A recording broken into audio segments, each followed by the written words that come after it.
I'm leaving that movie for my deathbed. Yep. 2 movies I've never seen fully: Napoleon Dynamite and Borat. I've never seen either of those. Yeah, me either. I've tried, couldn't do it. I can't. Yeah, if you just click live, the clips I've seen, not funny. it'll update. There you go. The old refresh. Look at those. Oh yeah, that handsome actually looks. devils. That might be the best angle you've gotten yet. Yep. And Nice. I'm not getting Mike Wazowski'd by your mic stand like like I did in the Christmas episode. Yeah, that's right. I forgot about that. That was awesome. I looked back and I was like, I wait was a hoping minute. that you just do like the Mike Wazowski that he was so excited, but the barcode was over his face. We're on the cover. Oh, I'm sorry, Mike. What do you mean we're on the cover? What's going on? I'm gonna We need that. gotta swap this candle out with like that Jimmy Johnson one. I'm gonna need that text to be about Enhance. enhance, Enhance. enhance. Enhance. When it Good was, evening. That's good. No, the too big big. one. I like the big one. All right, Dad. We know you do. I got that iPhone font Did you set have on. that like my dad text? Dude, when I saw him pick up his phone when someone texted him, and it was the whole screen. Yeah, when it shows like 3 one letters. text was just boom. Good Lord. What's up, everybody? All right. This is the Can you kick me down a notch the on Some the, on the Things headphones? Not segment. Oh, much better. How's that? How's that good? Much better. Everybody else? Chris, you good? Yeah, I'm good. Cool. Hit a sound effect. Norm can't hear anything? Perfect. All right. Dad? Oh, yeah, turn me down a little bit. That's loud and it hurt my That was feelings. just way too high. You suck. I don't remember my buttons. You don't hit that Oh, one that's anymore. that's painful. Merry off season and a happy Yep, Christmas. still done with that one. Yeah, you can definitely turn mine You can down. definitely Like just delete those. 10%. How's that? Is that better? Nothing's happened. How would I know it's better? Yeah. Yeah, that's better. He can't hear actual voices. He I only don't want hears to. Yeah. sound effects. All right. The Some Things Not segment, which we talk about whatever the hell we want. We have a very special guest in the building, if you didn't notice, Mr. Chris Leone from iRacing. Hi, everybody. Yeah, You it's- get to go first, dude. It's Dutch from Red Dead Redemption. What do you got going on in life outside of Oh boy. racing? Something fun? Do anything cool in the past Uh, couple weeks? You know, outside of life with Emily, no, everything is racing. We're preparing for a Rally Amen. X Americas test down in Orlando next month. So that's really exciting. Trying to bring this sport back from the dead. Yep. Is that you know, the electric one? One of the cars is electric. Okay. Yeah, it's the one where we had Borla and Kicker put the 120 decibel sound system on it. Sick. Yeah. Nice. You can hear the electric cars now. But no, we still got supercars. We're bringing cross cars to America, which totally independently iRacing also did. We're going to have an open 2-wheel drive class. So I don't know. You want to put some rally stuff on the GTI? And Kinda. yeah, worked great. Do it. Worked great. Do it. Shoot the cabrio. Lift it. You should do it in your cabrio. Amen. Let's do them both the cabrios. Pretty Yeah. sure all you need is a cage. Pretty much. Comes with half. Part of the gauge. Comes to the half. Halfway there, baby. Nice, dude. Do they have Yeah. a side-by-side class? I'll enter that. So we have talked about it, and really it's just aligning rule books with somebody who's already doing it. Yeah. Because it's the stupidest thing in racing. And since I left GRC, I've done a lot more off-road, and so many of these different series out there, they just have this 1 or 2 little changes in the rule book that just make it such a pain for everybody to go jump from series to series, event to event. And we don't want that to happen. So we don't have the side-by-side plan quite figured out yet. So You even eventually. you even see that in local stuff. Like Yes. I was gonna say we'll be on Facebook Marketplace and there'll be a late model and it's like this car is set up for Waterford Speed Bowl in Connecticut, and then you're like, okay, Yeah. so I can't bring it anywhere else because every It's track gonna has fail different. everywhere No, else. Every exactly. track has different rules, and it's like cool. Yeah. Exactly, Awesome. and we don't want to do that. And not to mention, we're going to Crandon twice, and Crandon's already got 10 side-by-side classes, so Yeah. it doesn't make sense to bring it everywhere. Yeah. Like we bring it to Eldora, yeah, that might make sense. I don't think they have a lot of side-by-sides running Eldora, No, No, I've been but watching no, not a everywhere.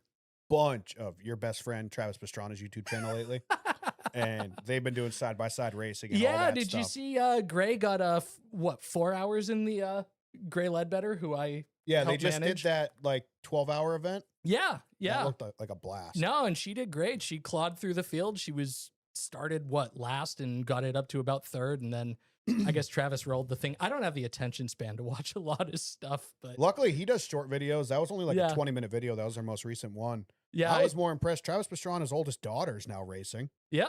and he was like co-driving with her in a side by side, like full blown Can-Am 1000 turbo, full like rally build, upgraded roll cage seat and stuff like that. I will say, I see the Travis autograph up there. Yep. I have one thing autographed by Travis Pastrana that I can guarantee nobody in this room and in the audience also has autographed Tidy by Travis. whities. A lamp. Oh, Just a lamp. It's a leg lamp. lamp? That's all that you So- had on you at the time. yes, actually, yes. And I'm not So- gonna not get that autograph. So 2021, when we brought Matt Washington to the sim, and part of that was because Travis was going for the record with the Subaru. We brought Travis into the office a day before we released it. It was like the event was on a Sunday. We did a special kind of sort of build where we got that out there on Thursday, and we had it on the development environment on Wednesday, and we had a motion rig. Travis came in on the Wednesday, and he needed something to charge his phone, and the only thing that we had for a phone charger was my desk lamp. So my desk lamp is just sitting next to the motion rig with Travis's phone plugged into it. And I'm just like, at the end of this, dude, this is the stupidest thing that anybody's going to ask you all day. But can you sign this thing? Because I just think it's going to be funny when people That's walk back in. That's Great. amazing. And he's like, yeah, absolutely. No, Travis is great. Travis actually, before he got in, he asked all of us, like, what do you want for coffee? I'm at Dunkin'. Like, he brought us all coffee. Like, he where seems can like we- a he legit is- dude. We got a He is the contender in the greatest chat dude. though. A Zoomies receipt signed by Rampage Jackson. Oh my That's God. up That's pretty good. there. That's pretty good. Zach, day off? What? No, not today. Oh, you worked today Oh, too? yeah. Yeah. I do Not for con- iRacing, but I did too. I do construction. We don't. The only days we get off are like Christmas. We get the Yeah. big ones: Yeah, Thanksgiving, sometimes. Christmas, New Year's. Yeah. Well, we'll get into more of your racing stuff, I'm sure, during the show. Quick We'll- shout out though, that number plaque signed by Travis Pastrana was gifted to us by our buddy Hondo. Yep, I am contractually obligated to mention that We are. anytime it is brought up. we are. So thank you, Hondo. I miss him. Love you. What do you Also guys Hondo doing? too. You got anything exciting to tell the Well, people? I was dead for about 5 days, a couple weeks ago. Yeah, glad to see Yeah. you're back. I missed the show. Dude, legit like the sickest I've been in probably like 5-6 years. I couldn't move for like 5 days. I just like the worst head cold, sore throat. And I was like, I Write got this down, nothing to Steve. You do. got 2 more days to just up the dose a little bit. Yeah, just a You little might bit get more. 'em. Spike it a little extra next time, please. You were close. You got him I'm down begging. for 5 days. I'm begging you, please. Just, Oh. just working on that eternity level. But one thing I've tried to do many times and I've never successfully done it. And I decided I'm going to be sick for several days, got nothing better to do. I sat down and binged every Lord of the Rings movie extended cut. Jesus So the original Christ. trilogy and then all 3 Hobbit movies, all extended cuts, 23 hours worth of Holy movies or something shit. like that. So were you Wow. also a mobile? Is that how you got through that? Bro, I had nothing better to do. I Fair had enough. no interest in. Moving. I had to shovel snow one day, which sucked ass sick as a dog. Oh yeah. But I, You were really down that bad, huh? dude, I was really sick. Like it was like Friday. like I was- flu? It must have been. Yeah. I'm not a doctor person. Only time we go to the doctor in my family is if you're dying. All right. Sounds like you were. I was close. If it got way worse. Yeah. I think my aunt was actually hospitalized that week with the flu. So For me, probably there's should've for me, gone. there's a time limit. If I still don't feel any better after like 4 or 5 days, I'm like, all right, Yeah. this ain't normal. Might Yeah. be dying. It was like Friday. It started amping up by like Friday night. I was like, oh, fuck, I think I'm sick. That's the worst. The And then pre-sick. Saturday, Sunday, Monday, I was dead as a doornail. And then Tuesday, I was like, I called out again, but I'm like, it feels like it's getting better. And by like Wednesday morning, I was like, you know what? If this was the first day, I might have called out of work, but it's like, it's at the end of it. I was like, I'll be better by the time I go home. And so I worked Wednesday. But yeah, finally sat down and watched all the Lord of the Rings. I've tried many times, not a huge fan of them. Sat down, I got it done. Would I watch them again? Probably. But I'm not like super diehard into them. I At least you check appreciate the it. box. The effects, the acting is still questionable at times. Like the visual effects of early 2000s Right. is something to marvel at. Yep. And then I started listening to the books. Oh, you're back on Oh. that. Back on that train. Well, I always do Harry Potter. I Yep. do that like twice a year because I got nothing else to listen to. And so I listened to the full Hobbit book. There's plenty of other things you could listen Yeah, to. I've tried. Like, Have you bunch heard of that this people- newfangled thing called music. I've tried I don't. There I- are other books written. I'm not a fan of music. Music is worst case scenario. It's podcasts mostly. True. But I've tried like Percy Jackson. Those books were like aimed for children, and I Yeah. just they seem like too childish for me. Like Harry Potter is a kid's story, but it's written like from the like aspect of an adult. Yeah. So it's like tolerable to listen to as an adult. Percy Jackson's like this is a kid's story that feels like it was written by a kid. Right. Like I the gotcha. like the way it's written feels like it's a kid's fucking Like it's Like- dumbed down. yeah, it's like they're writing in their journal every day after work or after school. And so I tried that, couldn't really get into them. I tried Red Rising, which a bunch of people on the Discord mentioned. Mhm. It's very like Hunger Games meets like Yep. I can't Yeah, think of it. sure. It's Hunger Yeah. Games meets something else very Buffering. specific. Buffering. And I enjoyed them, but it was kind of like there was just so much going on. I was like, I can't listen to this while I'm working. Yep. So now I'm on Lord of the Rings, which is the exact same thing as that. Nice. Whereas there's way too much detail. You still on the first one? Or you still? Yeah, I finished The Hobbit, which was like a I did read that book. 8 to 10 hour book. I read that one. It's all right. You had your servant read it for you. And then I went straight to Read to me. Fellowship. I work with a bunch of guys that are obsessed with Lord of the Rings, and they're like, you got to listen to the Silmarillion, which is like this God bless you. fucking 25-hour book that like breaks down the creation of their entire Jesus universe Christ. Oh Lord. and goes into like the etymology of every different species of character in Lord of the Rings and how the elves became the elves and they moved to Middle Earth and they did this and that. I'm like, gee, It's like the people that get into all the Star Wars like canon stuff. Like yeah, the, this is yeah. that. the But si- it's like there's the movies, but then there's all this shit, and then you'll like talk to me. Oh well, if you picked it up in this movie, that's from this book or comic or whatever. And I'm like, no, I watched the movies. Yeah. yeah. J.R. Tolkien, who wrote Lord of the Rings, is like the OG of that. Like he Yeah. created an entire language for his books. Like Jesus. Elvish, he literally created a language from scratch that is only spoken like in his books in passing. Like, Yeah. oh, you could transcribe what the ring says if you spoke Elvish, or we'll just tell you in English.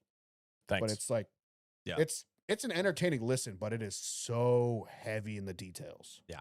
That Yeah. it's like, They all are. That's unless why you're the like movies are hyper, 5 hours yeah, long. if you're hyper focused on it, you can enjoy it.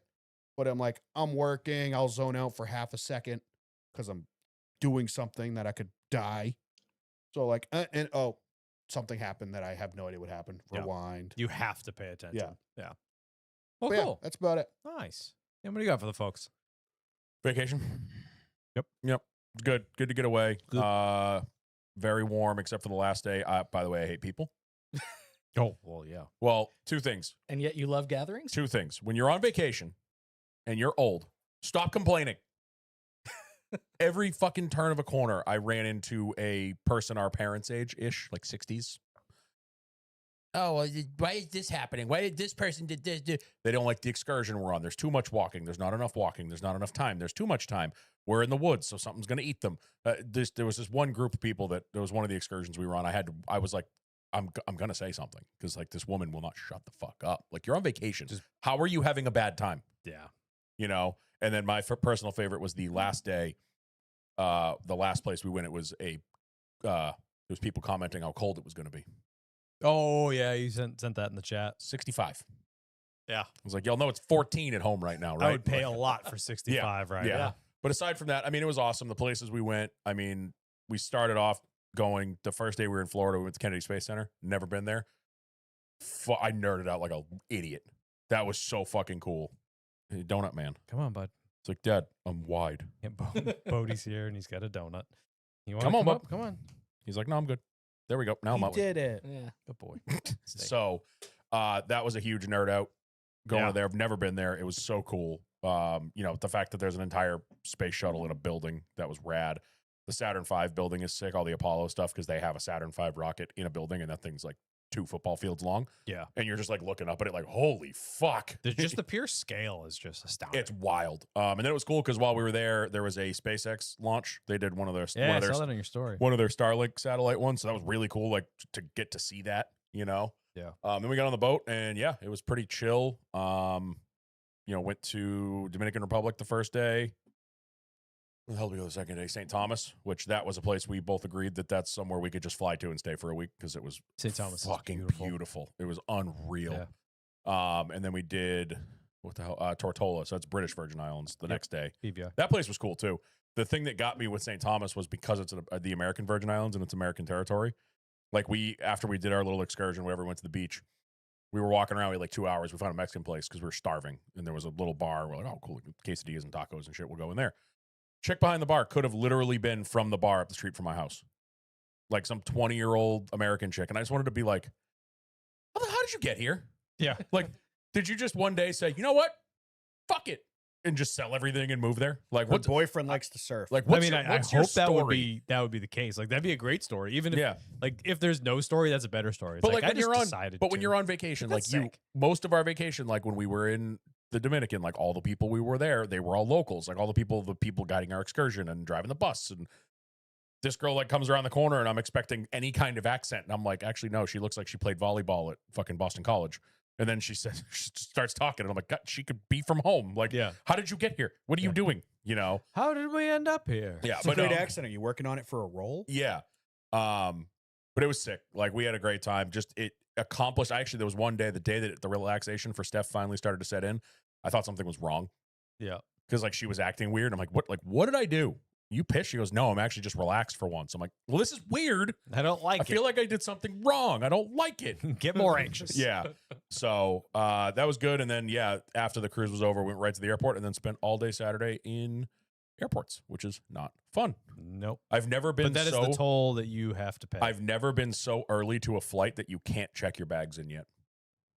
Oh yeah, I've been there. I think our flight was at like 3:20. We got to the airport at 10:45. We go to the thing to like check our bags in. A little screen pops up. You're too early. You cannot check bags in until you're 4 hours before your flight. I'm like, what? And then so we sat in the Orlando airport for like 3.5, 4 hours, and then took an hour and a half flight to Baltimore and sat in Baltimore for 3 fucking hours. Oh boy. jeez. And then then it was a hour, not even 58-minute flight home. Oh. And then But that's you know what? that's the You had a good time. when reality slaps you in the face of being in 70 plus degrees for 10 straight days, and then the airport doors open at home and it's snowing, and Yeah, you guys were there a while. and the fucking cold hits you, and you're like, come on. Yeah, I deserve this. Yeah, oh yeah. And then Well, just be happy it didn't snow the entire time you guys were gone, so you Yes. didn't show up to your house with 2 feet of well, ice. good in your news is, driveway. well, so our her sister and her fiance stayed at our house. They just moved into our house for the whole time we were gone.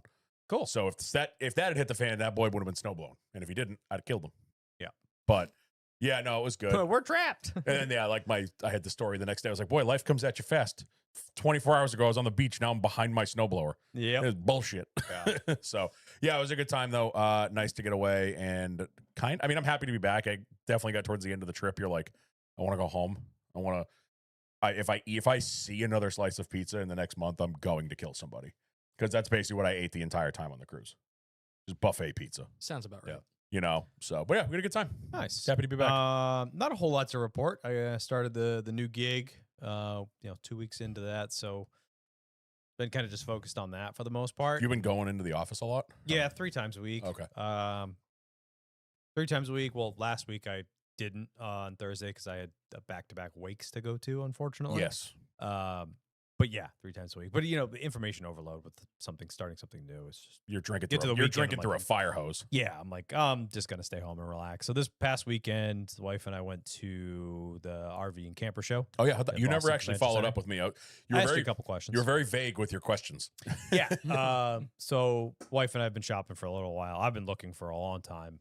Finally brought her into the fold to make a decision on something. And yeah, I figured we'd go to the camping show and try on all the different things. Well, it's the for greatest. size. It's the best thing you could do, like I told you, because Yeah. you're going to get everything you need to see in one place. You don't have to go from dealer. It's like going to the auto show. You don't have to go from Right. dealership to dealership. You can just all in one spot. Yeah.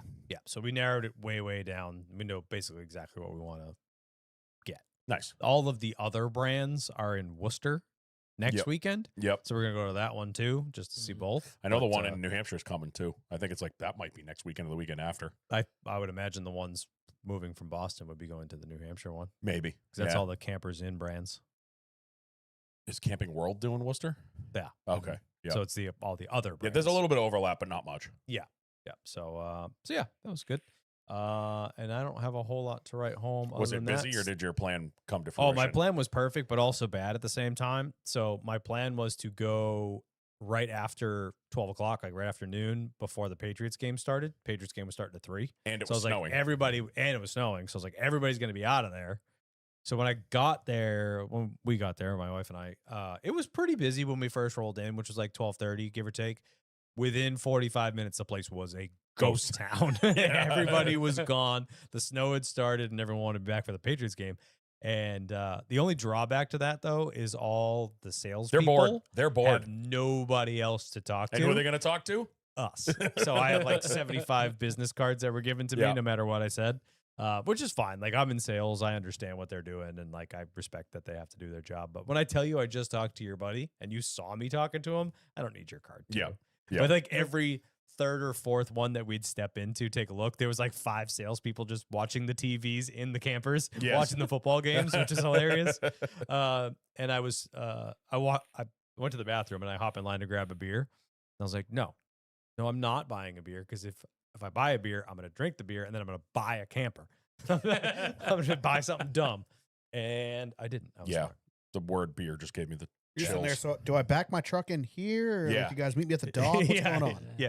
Do you guys just drop it off for me? Is there like So, a delivery fee? It's funny. A couple weeks ago, I think it was the weekend we left. I saw the pictures from the same at the the BEC, Yeah. the convention Awesome center. convention center.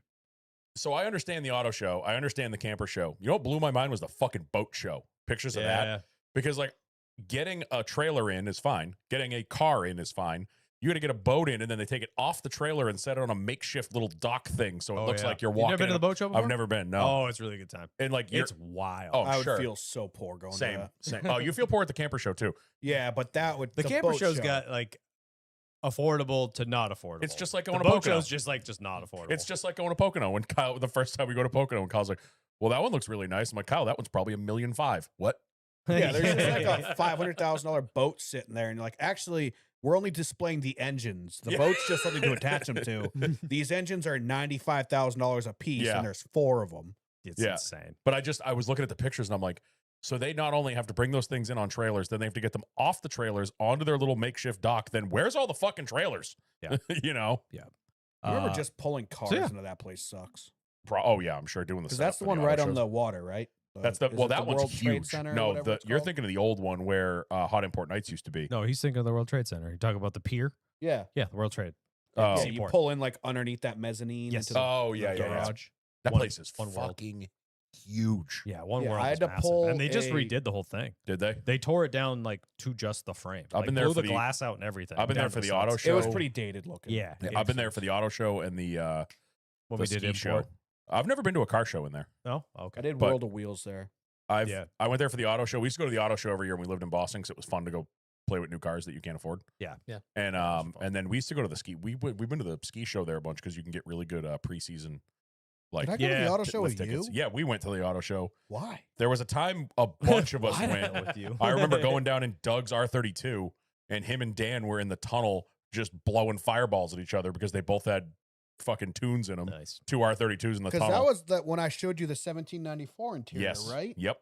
I don't remember why we went to that. I think we were I don't bored. remember how we got here. We were bored. Yeah. Yeah, but it's just like one of those things. Like, if it was like a import Evolution or a World of Wheels, like, yeah, that makes sense that we would go to that because it's Yeah. a car show. But the auto thing, it's like We they're were- all auto just show. new, We were boring bored. cars. I'm pretty Yeah. sure we were just bored. It's always fun to check out the new I stuff. love though. walking. I love walking around that. That's still the only time love I've seen the, a CTSV wagon in person. at the camper show. Like, these special prices are only available today. I'm like, if I call you on Friday, you're going to sell it to me for the same price. Yep. I know you will. Well, I had to explain that to the guy on the boat.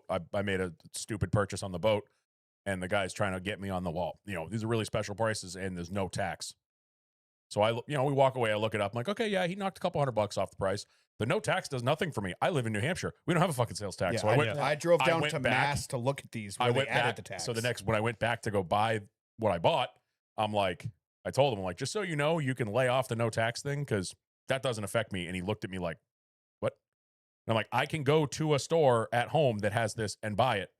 Yeah. And there'll be no tax. And I he live goes, in New Hampshire. oh, And I'm like, yeah, if you were selling this to somebody in Florida and they have an 8% tax, yeah, that's a good deal. They're knocking a couple $100 off. But that does nothing for me. So you Yeah. can just stop saying it. And he goes, oh, It's okay. not a good sales They're tactic. not really working on me, pal. Cool. Well, that's about all Yep. we got. Steve, you don't have a mic, so you are not getting to do off track this week. God, thank God. Steve's got to do his job. He's producing this week. Steve, how was your week? He said it was good. good. It was good. How's that medical problem coming? It's still itchy?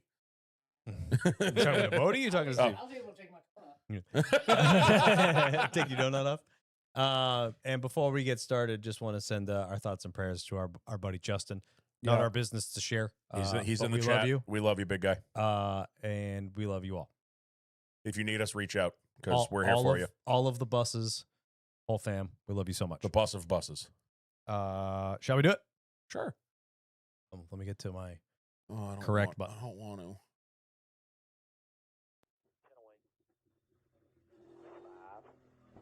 ready. Green. All rolling clean here. 3 out. Still 3 out front. Top still 4.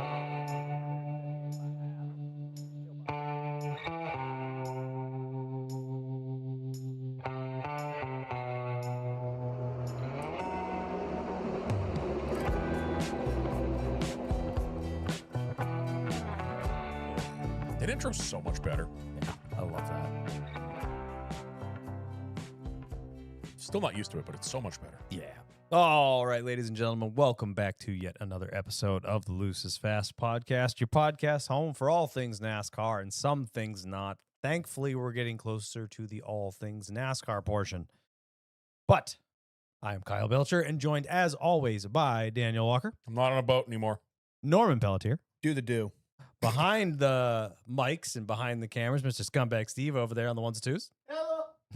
And a very special guest, good friend of ours and a member of the iRacing team, Mr. Chris Leone. How's it going? On this It's week's going. episode, we will talk a little bit of NASCAR news because there's quite a bit to catch up on. Have some fun along the way. Talk to Chris about all things iRacing and what he's got going on in life. Answer some questions. Have some fun. But before we do any of that, Dan, pay the bills. There will be no fun. There will be no fun. I had fun once and it was terrible. Do not recommend. What the hell did you say that said that to me the other day?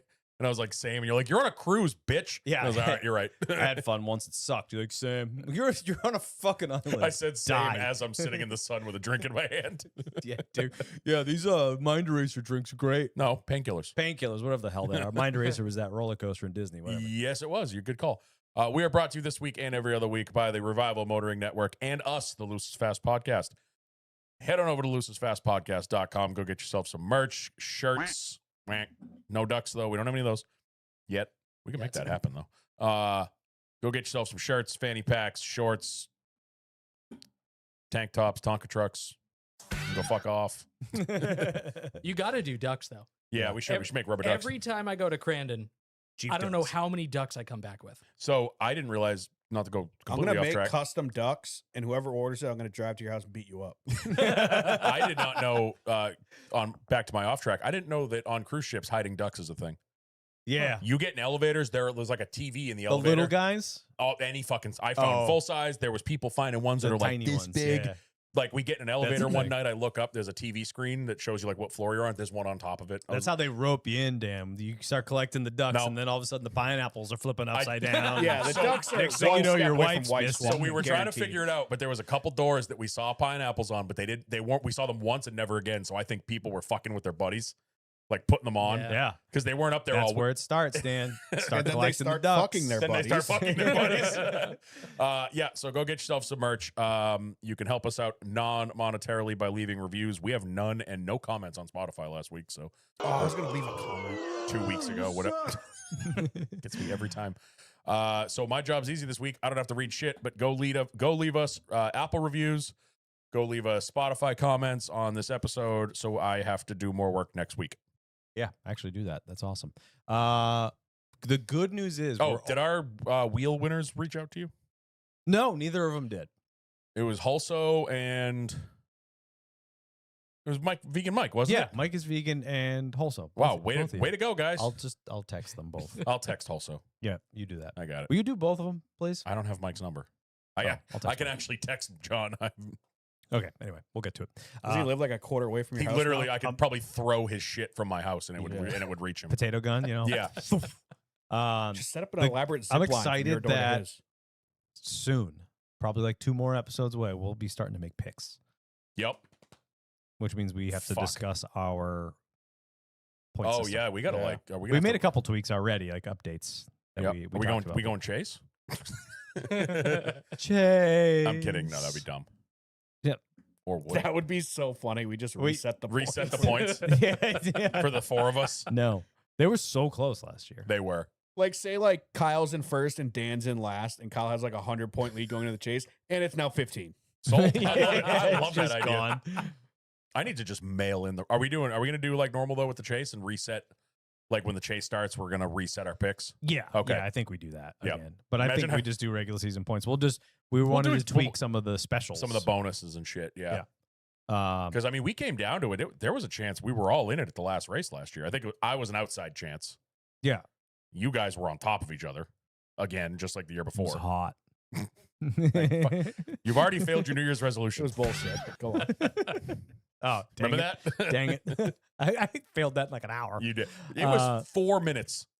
Yeah, maybe tops. What was his New Year's bragger. resolution? No more grab ass? I'll tell you yeah. after.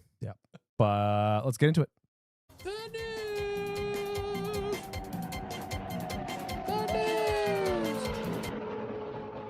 Lot of stuff happened since we were on the show last. Yeah, who got the prediction right on when they were announcing the playoffs? Remember we had like an over under. You said I said Thursday. that Thursday of the week we recorded. I said the Tuesday of the next week. Yeah. Which I was almost the closest. And then Steve split the middle and chose 4 days before Kyle. I remember that. I listened. Yep. No, I picked that the Thursday. Yeah, and then Steve's after. like, I'll split the difference, and then chose before you. And it's like, oh, so you win. No, I win. I was closest without going over. It was, or I technically did go over. yeah, because but you whatever. said Everybody like went over. Friday. and No, I think- said Thursday. He said Thursday morning. yeah, and it was like I the think. following Tuesday, wasn't it? It was Sunday. I said it was going to be on the Tuesday of the week after we recorded, and it was the Sunday of the week we recorded. Or no, it was Monday. No, Sunday. It was Monday. It was originally supposed to be Monday, and they moved it to Sunday. Anyway. I think. Either way. Producer, Um, look up the day they I don't know. changed- I they didn't know what announced it. day of what week was last yeah, when week, the so I. announcements was. They announced it during a work day. I think. Oh, maybe I it think was it was Monday. Monday, at like All right. 3:30. Well, let's just keep You're going. right. You're here. right. It was. You were Uh, on vacation. Time's an illusion. That's when you're why on I'm. vacation. That's why I'm not questioning yeah, you were it. south of the equator. Everything's different. I was not south of the equator. I don't know where the Do you know equator is. geography? Does it go through Florida? What is happening right now? Shut up. God, you have me on the show and Just just, don't say we Zoom. bend the laws of time and space. Which way do the toilets flush on the boat, Dan? straight down. Yeah. Yeah, Monday? it was Monday. It was Monday at 3:30. I thought it was a work day. Norm, to answer your question, straight down. They're like airplane toilets. Just right to the ocean. Just I hate everything. All right, They we saw got a the- whole they bunch of saw the drivers. Shut the Netflix- fuck up. They This saw the is what- Netflix documentary and just directed them out. This to is the what boat. happens at the end of January. We've run out of shit to talk about. and There's shit so goes off much the to rails. talk about if you Did you let just me go get to Italian it. on me? Yes. There's so much shit. Do you see There's this? so much There's shit to so talk- much. There's- Jesus. I'm walking I'm in. walking. Hey, You what paisa. are you Forget about doing? it. Gabagoo. Hey, I order. why don't you get inside here? It's cold outside. All right. Oh, he's got the button still. Say what's in this drink. Wouldn't you like to know? Red Bull. All right, we got a whole bunch of random driver announcements that we'll just kind of bang through. Ooh, actually, the first one I wanted to bring up, JRM. We saw the reveal of the 40 car, so Norm? good change to it or bad change to it. Norm, Uh, The floor I- is yours. I openly don't like the tan. I didn't like it last year's. I just not a fan of the color. I think the scheme is really cool. I like the design of it, the gradient of the red to orange. I like the associate logos, how I they kind of love made it. fake contigs with them. yeah, That has Dale I Jr. all don't over love the number font, which I knew I wouldn't. As soon as Apparently they, like, Stapleton loves spoiled contingencies. spoiled it with the merch. I knew I wasn't gonna love the number font, but I get it. It's throwback. I liked the number when it was by itself, but on the car, I don't love it. Yeah, but I think it's super cool scheme. I think the Massive logos. They filled every inch of it. It looks like an '80s Monte Carlo. yeah. Like it looks like the Folgers Yeah. car, the Wrangler car. Where I think just I every think inch it's of the killer. car is covered in I logos. think it So looks much really so that good. Lionel's making a 78 Monte Carlo Yeah. yeah. diecast of it, which is fucking rad. Feelings on it, Chris? I'm gonna be contrarian on one thing because I love contingencies, but when they're not standard across every car, when people try to do it, it looks weird to me. I get it. Yeah, you when know, there's one car yeah, with contigs, it's like it looks like they're trying too hard. And they're all kind of weird, different shapes. Like, I love that they did it. I want real contigs back across the board, but it Damn, just he said it both ways. I can't say it the long way. Yeah. it's Contingencies. just hard. It's just hard for me to process. It's like I look at it and I'm like, that wouldn't be there. Yeah, I get you. Because keep in mind, I also do a lot of the licensing stuff for iRacing for some of the brands that are contingency sponsors. So I'm just used to seeing those logos in that place and seeing like not auto part logos there just kind of breaks Yeah, my brain. Yeah. Yeah, I get that. Yeah, and they That's what kind it of is. did it to make it looks like the 76 logo, but it says Traveler on it. Like, one of it them looks kinda like made one of them them- looks like the vintage NASCAR logo, like the red, yellow, Yellow and one. white one. Yeah. Like with the cross with the two flags. Like one Yeah. of them looks like that. I think it just says Traveler on it. Like Yep. I'd rather people try it than not, but it just looks weird to me. I get it. I think they should go with the Cup Series primary sponsors, your Geico, which I I don't think agree. is there anymore. Uh, No, it's Coca-Cola, Freeway now. Busch, It's Freeway. Xfinity, Freeway. I think those should be stacked underneath the Cup logo because those are your main sponsors. Like they deserve the credit Yeah, for putting on the Sunoco, Cup whatever. Series. Yeah. Sunoco's always on the front. That's the only one we have. Yep. That And- Goodyear. And if you actually look at the logo placement map, you see there actually is the green area doesn't start directly below the Cup Series logo. There's a little bit of space that you're not allowed to use directly below it. And I'm like, so you're saying there's a chance? yeah. It's possible. I would love to see them come Well, back. everyone's pushing the limits of logo and number Yeah. placements. Yeah. I was honestly, when that got teased, it came out. Somebody posted it had a bunch of watermarks all over it, and it looked like a cover of like a model kit. Yeah, it was the cover of the model. Yeah, but it almost looked like I was like, I don't know if they're even allowed to do that. Yeah. Like somebody posted, and I was like, it looks cool, but I honestly feel like this is forbidden space. I do like when some teams use like their paint schemes to put their own kind of contingency panels in, Yeah. like with a bunch of their own Yeah. Spire did it baller forever. logos. Yeah, Spire they did a does good it, job yep. with it. Like, rear C pillars and stuff like that. I like But when I they saw get creative with it. I think front row they might do something like that. They did that a bit. Yeah. Well, and then JGR just Spire puts them does on I'm a the trying to trunk think. now. I just saw one of the next year's cars, and you know how they have the Ford Dark Horse logo. It had logos around it. I can't remember who it must have been a front row car. Speaking of the Dark Horse, we got the announcement of the Dark Horse revamp, if you will, The for 2027. SC? It's confusing looking. I think it's sharp looking. I like it. Sharp keyword.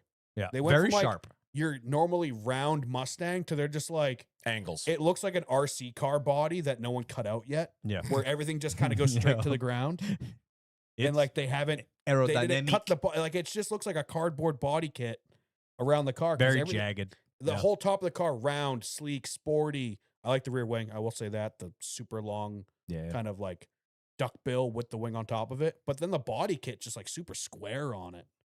Yeah. I mean, I'm all for any sort of street car race car. Yeah. We got away from it for a couple years, and now it seems like the manufacturers are kind of getting back into it. They're doing a lot of the hot hatches, which I'm sure you guys love. Oh, yeah. But I love when they do higher trim package street cars. Yeah. So I'm all for it. I just think the body kit looks kind of goofy.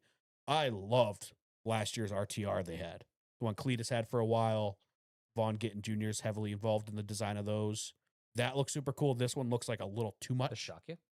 It was like when the Honda Civic Type R first got released, Oh my god. and it was kind of like Yeah. too much body kit. Those things are I see them on the road every now and then. Not now, it's winter, but there was one I would see almost all the time coming down here, and it was idiot. Like you just overshot the boy racer thing a little too far. Yeah, there's just too many Things different lines and angles Yeah. going on the body kits. Got a bunch of other driver announcements. We got SS Greenlight in the news. They announced Custer will be doing 5 races in the Zero So car. win every one of them. Norm's boy there. Doubt it. Spire, a bunch of announcements. Connor Mosack will be doing 12 truck races in the 7. Viking announced that Matty D will be getting a part-time ride with them. So we'll see Matt DiBenedetto back in the O'Reilly Auto Parts series. Team Reum announced that Luke Baldwin will be doing a part-time schedule with them. I believe in the 2 truck, 12 races. Good for him. Yeah, absolutely. Obviously, Tommy Baldwin's kid there, watching him the last couple of years. What else? Nice announced that the 45 truck will have a couple of your Cup Series regulars. You'll have Chastain and Ricky Stenhouse Jr. both doing some duty in the 45 truck. Chastain, expected. Chastain's always kind of popped in and out of Nice as well as like Hocevar Yep. until Spire. But Hocevar and Chastain had always kind of bounced in and out of the 42, the 44, the 45. Stenhouse. We heard you the first time, bud. I don't think I think somebody said like Stenhouse hasn't been in a truck since like 2012. Nah, it's been a minute. Yeah, he has. It's been a very long time Yeah. since he did. I think it's even earlier than that, Bodie. We hear you, dude. We'll pay He's like, attention. get this fucking thing off me. Yeah, Bodie has a donut on his See, head. I think it's super cool for Ricky. Ricky is one of those guys like he's grown on me a lot recently. Yeah. Like he was such a shithead for a few years, always rooted against him. Now it's like I get it. Seems like a super cool dude. Maybe it's just other people have come in and kind of taken his place as the wreckers. Yeah. So Ricky, it's like, all right, let's see if you can do something, dude. Because he was obviously a stud in trucks with Xfinity before. Yeah. Or O'Reilly's. Yeah. And my yeah. boy Fish that works over at Hayek, he's gotten to know Ricky doing some stuff with them and managing their eNASCAR team, and has nothing but nice things to say about the guy. And yeah, it's just cool to have that single car team that every time they show up, you have no idea who's actually going to be sponsoring the car, but they manage to find one every single week.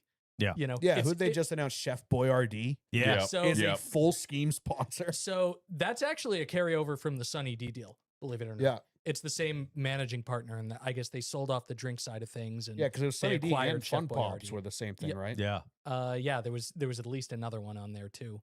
So Sunny D, Yeah. Fun Pops. no, so it's weird to think of Chef Boyardee as the successor to Sunny D, but there you go. Yeah. That makes sense. I think it's cool. Like that's a very recognizable brand. Same distributor. I mean, that's what I like seeing more of now, is seeing more of the consumer brands Like coming Kroger, back. like the Kroger Yes. cars, how they Yeah, have the Kroger deals are great because you got Kleenex, you got the 60-second rice, like Colgate, fucking yeah, all the Cheez-Its, consumer brands. Name it. Yeah. A lot of that with the Kroger deal and the Procter and I Gamble. feel like they deal didn't with do them, but- as much when they were on the 47. Like I felt like it was a lot of like Cottonelle Yeah, when they're on the 47 car. I feel like they're There's a lot. They've they're expanded it a doing lot with more like RFK. kind of fun stuff, seemingly more fun stuff with RFK because it's like stuff Always they like the can Irish they can Spring do car. Oh yeah. little videos for and stuff Yeah. like the 60-second rice and stuff like Yeah. that. it's nice seeing that. But it's also shout out to Hayek, dude. They've outlived what a lot of us expected. True. As soon as they came out last year and things weren't looking promising. I mean, Fun Pops when was they kind of a depressing self-sponsored, site. they're like, uh-oh. Yeah. Like Yeah. they have that storage unit company on there a lot, which I don't know, might be big down south, but it looked desperate for a little while. And that's why like Chef Boyardee, Sunny D, those are like that's a recognizable brand. That's got to be good money. Definitely. We also saw the announcement from Rhett Jones that Cletus McFarland will be doing minimum of 5 races as the schedule, and apparently his buddy Squirrel will be doing some stuff too. Yep, LS George. That was kind of expected. They did a shout out to Daytona, by the way. Oh my God. Cletus and his buddies. It was supposed to be Greg Biffle was supposed to go with them. Unfortunately, that had to be changed up because of his passing. But Daytona allowed them to bring 4 Crown Vics and just run hot laps with Crown Vics around. They Daytona. were cooking. Like they 150 weren't. miles an hour. Yeah, that Oh, wasn't man. a like low speed. Let's make it look cool. Make them look like they're going fast. They were hauling ass. But yeah, it was Cletus, Travis Pastrana, LS George, also known Squirrel, also known as George Sanafobio. He's got a crazy Italian What? last name that no one had ever heard before because he has never used it anywhere until that announcement. And I was like, didn't even know that was his name. And then JH. But a lot of people noticed, me included, that George had like an official fire suit in the video. Yeah, you brought that up. It was Heat Wave. It was covered in like Holly Associates. It had Arkham and Art Series on it. It had Braun and all the sponsors Yeah, on all the the sleeve, mandatory Arkham Remax on it. It's designed by Lou. So shout out Lou. That fire suit is insane. And a lot of people saw that and like, you didn't just get this recreationally. Like he's going to use this. And they announced a day or two later It's got a that twist lock. George is going to race some ARCA as well. I think they were supposed to, all 3 of them were planning on racing Kansas or something with Greg. So that's once again one of the after effects. It's Yeah. loss sucks in the moment, but it's like, oh, Like all the stuff that he could have been a part of later on down the road also hurts. But yeah, super cool to see those guys. They've been posting videos. They're each Cletus has a pretty sick sim, so they've been practicing on that. It's not a joke. They're taking it pretty seriously. Yeah. They joke on camera, but I think this is going to be really big for the ARCA series specifically, but also could help NASCAR quite a bit. Did you guys do the New England 900s at Stafford? Any of you? No, No, we we went didn't make to it. SRX once. I didn't go to that. Okay, anyway. so I have to say, the New England 900 drivers meeting that they did is the best drivers meeting that I've ever sat in. And I've sat in a lot of them in all sorts of different series. They take that incredibly seriously. They hit the perfect middle ground for like what you want your beer league hockey team to be, your anything. It's everybody's having fun, but they take the sporting element of it completely seriously. And no one's going to get hurt. No, exactly. Yeah. Exactly. I mean, like, if more people could understand that balance, I can only imagine the sport of racing as a whole. Forget just stock car racing, but open wheel stuff, the stuff I do in off-road, everything. You know, they have struck a perfect balance with those races where everybody knows, yeah, we're here to have a good time, but you know, we're going to respect each other on the racetrack and we are going to do a proper race. So This isn't a joke. yes, Like, we're- exactly. Don't go out This there is and make fun, it a but joke. not a joke. Yeah. Exactly. Yeah. If you see Cletus or LS George or any of those guys going out there and look at it as a joke, it's because you don't get the joke. Right. Frankly. Right. You know. Yeah. That's really good insight. I like that. Yeah, and they have grown that drivers meeting. Yes. I watched the very first Freedom 500 race they did. Mhm. They've definitely improved since then. That was very much a clown show. That was mostly YouTubers, no real drivers. Yeah. Everyone's just wrecking each other, right hooking each other. Half the cars, 90% of the cars didn't finish. And now the reason why they're able to get current Cup guys, retired Cup guys, IndyCar drivers, motocross guys, professional rally guys. Mhm. The reason why they're able to get all these guys is because it's legit now. Yeah. And it's not like he said, it's not a joke by Yeah. any means. Yeah. Like they have characters they play like Squirrel and Cletus, but that's Garrett and George That's driving those on cars. camera. Once they're Yeah. off camera, they're Yeah, business. serious. Yeah. Yeah. Some other news: we learned that Mr. Tony Stewart will be driving a Ram truck. You know, in when- the season opener. When Dodge Daytona. like teased the whole like, oh, we're gonna bring legends back, and everybody instantly went to Tony, I was like, yeah, okay.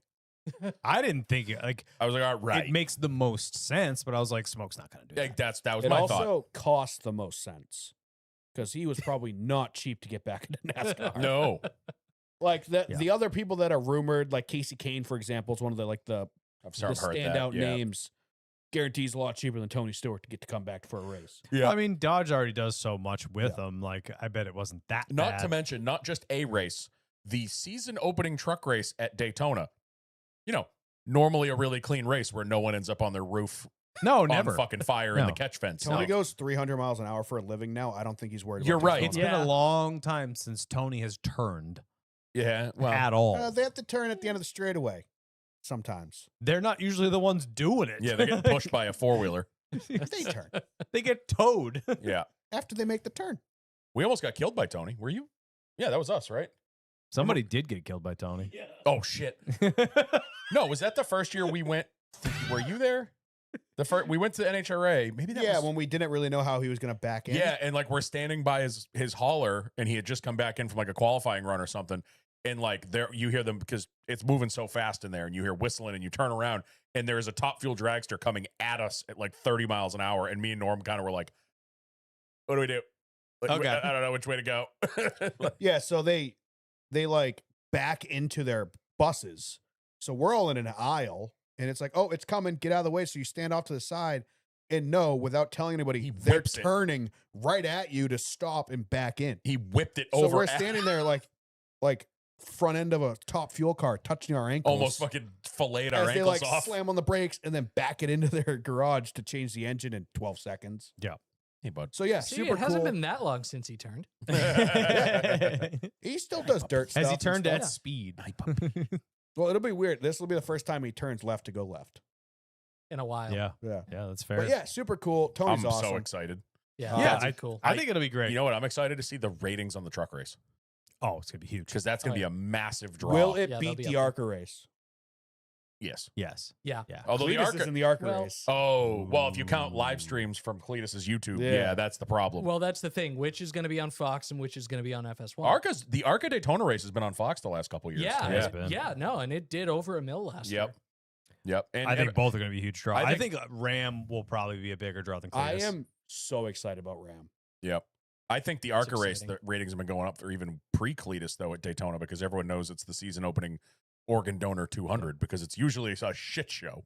Speaking of excited about Ram, we also learned, great transition, Norm. Thank you. That was beautiful. We learned about the details on the Ram chase for the seed or whatever the heck they're calling Yeah. it. Yeah, what are they calling that thing? Norm's Just- got it. What was Did it? we really learn the details then? Nope. Or did we We- learn that it exists? We got briefed We- on the we- details. We know what the details are available. We Race- just didn't we race didn't for the seed. absorb them. Race for the seat. Which precise has- communication is important. It looks like 15 different drivers racing for one seat. A lot of modified guys, late model guys. Landon Huffman. Yeah, Yeah. Landon. I did love in the trailer we got, you start to connect the dots, because I remember seeing a post a couple weeks ago that 5-Star Bodies released the Challenger or the Charger body for late models, and then you see in the trailer that that's all they were running was the brand new Dodge late models in the Right, because they can't test. Yeah. Can we talk about seeing those late models though running VIR? Yes. In the trailer? That looks So awesome. That looks Yeah. awesome. So awesome. Luce's Fast League on iRacing. We yes, gotta do down. that. Joe, let's do it. But it looks like it looked like It's a in little the fast for us, I think, to be Yeah. honest. it looked- Fine, we'll use the Cars Tour ones. it looked like Street in stocks, the maybe, in the trailer, it looks like they have a couple Legends races. Yeah. They have the late models on ovals and on road courses. I can already tell that Chris well, Rice they had Chris Rice is going to annoy the shit out of me by the end of episode 2. Oh yeah, Did he's you the see the hype trailer, man. He's like, too much. He hit him! He hit him! Ah! I'm like, dude, enough. Yeah. Enough. That's, Just that's the stop. whole point. I but know it's it gonna is. They be- got to hype it up, and if there's anybody that can hype Yes. it up to that level that needs that extra attention, it's Chris. But he's going to be like by the end of that Yeah. first episode, I'm going to But be he's enough of a- him. he's a good hype man. Oh, he a is. good promoter. Yep. So So who was it watching? It was Chris Rice, was Matt Collig, and the the CEO dude of Ram. from Ram, yeah. Yep. The guy that came back. Tim. That, and that- Dana Kazukis White's or involved whatever in his this last too. name Dana is. White's involved in it. Yeah. Yeah. Dana White, I think, is hosting it. That kid from Landman Yes. has been everywhere. Oh, okay. He's involved somehow, like Landman, Paramount Plus, like all that's involved somehow. First episode's the end of January, right? So first episode releases January 25th So the week of the Clash. on Fox Sports. So The Sunday. following day, Monday, it releases on YouTube, and then I think they're a little more frequently on YouTube because I think they're running the risk of it's 8 episodes, and if they run them week to week, it's gonna by the time it ends, we're gonna know who wins because they're gonna be registered for Daytona. Yes. Yeah. They So gotta they're get it kind of out. doing like the first night on YouTube, they released 2 episodes, and then 2 days later, every 2 days they release another episode. They gotta So get it 3, out 4, before- 5, 6, 7, and Right. 8. The final episode releases the 6th. Yeah, they got to get it out before Pockers post the lineup cards. Yeah. The week Right. before the races. Right. If you That's why I'm follow it on surprised they haven't Fox- started already doing it. No, I mean they're really focused on only like the open cars right now. Like I think every time you see an update, it's Bob talking about how many open cars there's going to be. Yep. Good over there. That was a good one. Sounded like you held it in and like almost blew your eyeballs out. All right, what else we got here? We got RFK in the news because we found that Mr. Corey LaJoy will be driving the number 6 Ford Mustang at Bowman Gray for the Clash. Yep. Brad doesn't know how to ski, so Corey's filling a seat. And then there's also and then there's rumors. a rumor attached. We're not going to call it official ruling yet, official announcement, but a rumor came out that day. Honestly, I think it was later. It was that like day. no, I think it was like the next day yeah. or two. So it was right around the same time that Corey LaJoy is going to race an open car for RFK at Daytona, and then RFK posted shortly after, "Can't wait for Daytona, palm trees, stars, whatever." 4 car and then emojis. 4 car emojis nose to bumper. So Yeah. RFK has 3 cars. You assume that the 4th car means they're going to show up with 4 cars. That's the only thing that makes sense. A lot of people are kind of hinting towards Corey maybe doing the 99.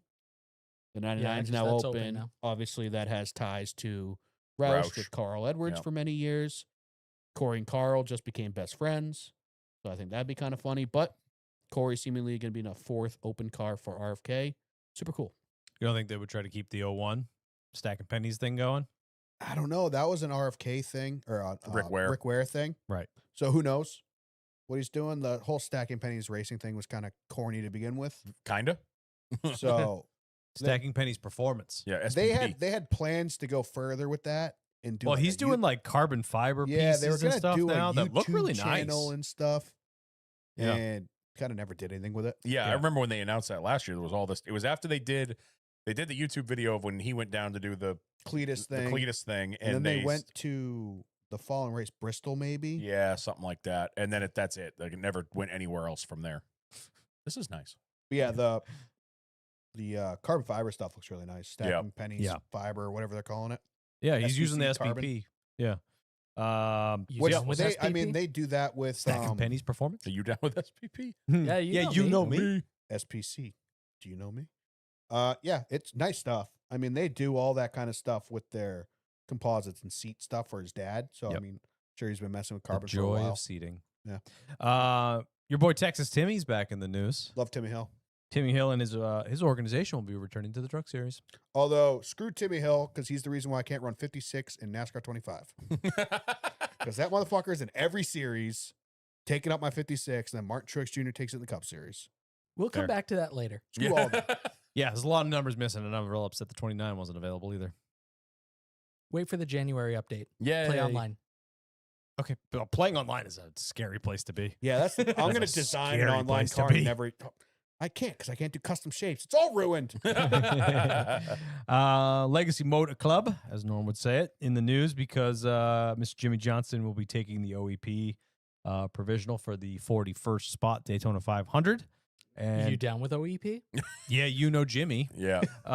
And also we learned that Jimmy has found himself a truck for the San Diego race. He'll be driving the Tricon truck. So now he just needs to find himself an O'Reilly's ride, and then he can finish last 3 times in a row. Yep. I've decided I'm calling it Ofinity this season. Ofinity. Ofinity. I'm just trying to. I'm gonna like slowly. I'll get used to it by the end of this, but I need like Ofinity. I need like the blend. I need we're gonna Ofinity. Yep, Just he's bring going back Ofinity. Grand National. just going please. Ofinity. Ofinity. And then last but not least, we have a whole bunch of NASCAR news. So Who cares, Skip? Carteropoly, we will not be talking about how Richard Childress created the platform for a new intercontinental ballistic missile, and the announcement was hilarious because it was like we've just test fired this new missile with the base built by Richard Childress Racing of NASCAR. He's like, Huh? What? What a wild sentence. we make rockets that go in the air, not mean, on the racetrack. if they're any because good- they're slow. If the stuff they make for the military is as good as their race cars, maybe we It's should not just, gonna fire. maybe we should just leave Greenland alone. They're gonna know for 2 weeks before it gets there.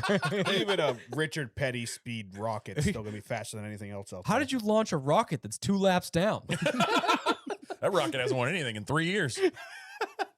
Maybe that rocket still has one of Tyler Reddick's old setups in it. Oh, there it is. Yep, So probably. it can look good for half a year. When they launch the rocket, just bounce back and forth to take out the other rockets. Pit maneuvers the 11 rocket. Wait, so does that mean it's an old Joe Gibbs racing rocket? Oh, Jesus Christ. Well, when they get bad press, they can just paint the rockets black, silver, and red. I mean, they should have been doing that from the beginning, dude. All right, we got a whole bunch of rule updates before we get into the other stuff. We'll start with the change to the fastest lap rule. The car can no longer come out of the garage. I'm okay with it. So obviously, as many people know, last year people would end up in the garage. People, on, Kyle Larson. on DVP. They fix the car, come out, set the fastest lap, at least get the point out of it. Didn't No the longer, 21 do it once? I believe Yes, so. I think so. Um, No longer can that be the case. You cannot come from the garage to chase the fastest You can still lap. come out. You can, if you had the fastest lap, you went to the garage and then you go back out, you keep the fastest lap, but you Yep. can no longer set the fastest lap after going to the garage for incident. This still will not stop Robot Cliff from throwing random setups at the vehicle to see if it works. Yeah, Yeah. this is one of those rules that it was such an isolated thing. I don't think it was necessary to make a rule. I agree with It that. happened like Yeah. 3 It times, happened maybe 3. Twice, I think. Larson did it Larson twice. did it, I thought 3 times. I but thought Larson did it at Mexico. Yep. There was and, another like, road course, too. Atlanta or something. Yeah. I don't think it was warranted to change it, It wasn't a big No. enough deal. No. but whatever. How But I many mean- points on offer for that? One. One. Uno. But I mean, now every point matters. So Yeah. screw it. But I just don't see how it's Yeah. that big I of an don't- That's advantage. I don't the like whole it. reason why every point matters, though. That's the whole reason why you Yeah. go back out. That's Yeah. Right. That's Yeah. what isn't tracking with the '90s NASCAR part of my brain. Yeah. Well, that's why you saw like the famous picture of Mark Martin coming out with the duct tape 6 on the side. Oh, What yeah. was that for? Points. Yeah, Exactly. Yeah, So you didn't lose any and more this, points. this falls in that same category. Yeah. You want to fix a car, get back out there because every point matters. Mhm. Why take that Hell, extra point Justin away? Haley did and it it wasn't- at Loudon this year. Yeah. That's right. He came out looking Yeah. like a modified. He did. And I come feel out like with a modified. Suarez did it a couple weeks later. Didn't Suarez also do it? I Yeah. might be wrong. Either way, everyone's been doing it, and I think it's dumb to get rid of it. I just want to hear the explanation. If the explanation is, hey, when these cars lose parts, they get faster because they're not weighed down. Okay, that's a little different. That is a performance advantage that you're kind Right. of getting. Yeah. But I want to hear that explanation out of somebody. Yeah, I agree. That's all. Give us You the know, why. Just Yeah. Yeah. coming from sitting in a race control booth at GRC. That's just how I learned to think with stuff like that. Yeah, like I need to hear the explanation. I never thought of it as them taking parts off to make it lighter. I just thought they're going to put a setup on it that's going to kill the tires in 2 laps, but it can go like a fucking raped ape. Yeah. So they would just do that and then come in and change the tires. You're right. Like I never thought of that. Like they would like take diffuser was damaged and they take the diffuser off. You know what I mean? Yeah, is he- exactly. I is just he need more passed out? details. Yeah. Just need more details. Agree. Yeah. Or like if you set the fastest lap, guess what? Your car needs to go through tech. Yeah, Or you need to which is also fair. you need to go back to the R&D center or something like that. Yeah, from a sporting standpoint, I think that's fine as well. Yeah. It's also it's 1 point. You know. Yeah. It's not 10. It's not 5. It's 1. And that's why I don't think it warranted a change at all. No. Waivers change. If NASCAR approves said change, whatever the reason for missing a race, if NASCAR approves it, you get to keep your points as you were and carry on as you were. Yeah, there's no more waivers. There's no more any of that. If you're out for a reason that NASCAR did not cause or approve of ahead of time, and they don't agree with your reason, you can still make it in, but you start dead last. Oh, okay. That's the first time I've heard that. Oh, really? Yeah. So basically, the waiver is keep your points or finish last. Or start last. So you kind of, in start with theory, a last don't if you really make the need one. playoffs. 100-point deficit going into the chase or whatever Right. they're calling it. Right. Exactly. Yeah, I mean that is what it is, but it's why bother if they miss a race due to an injury or something like that, then they lose 40 points. Right. Yeah. Like they're already penalized. Yeah. Because they lose the points. Or Yeah. like Denny this year with the whole missing Mexico to have a kid. Right. You know, you missed a whole race. Yeah. Yeah. That's gonna hurt a lot. Yeah. It's almost like the waivers aren't necessary. Well, they got rid of them. They talked about in the teardown that the whole waiver thing is basically gone. Like we're This never is gonna what hear- they're calling Yes, it now. It's yeah. like they approve or disapprove of your Yeah. absence, if The- you will. Yeah. Like, oh, did you come with a doctor's note? No. Yeah. Well, now you're starting last. Yeah. Thank you, Like, Zach. okay. Well- Josh Perry did it at Darlington. There you go. And then Larson was The Mexico race and that the he Glen, wrecked yeah. in turn 1. Yeah. And then Kyle Larson at Mexico and the Glen. There you go. Zach, come on in. We'll, Scumbag's not looking up this stuff. You He's could too have looked busy- this stuff up. He's too busy sneezing over there. Every right. sneeze I mean- you get docked a paycheck. I mean, I guess the only thing that I worry Wait, you guys about get one. paid? Fuck, that wasn't a sneeze. That was a cough. it counts. only thing I worry about from a PR perspective is how many people are going to think, "Oh, this kills the double in May." The new waiver rules. Right. Because there's always going to be that cynic. There's always going to be that tinfoil hat person that's like, "Oh, they're not going to approve a double then. If somebody goes and runs Indy, they're not going to approve the waiver." I think NASCAR has kind of silently been trying to keep Kill people that. from doing it again anyway.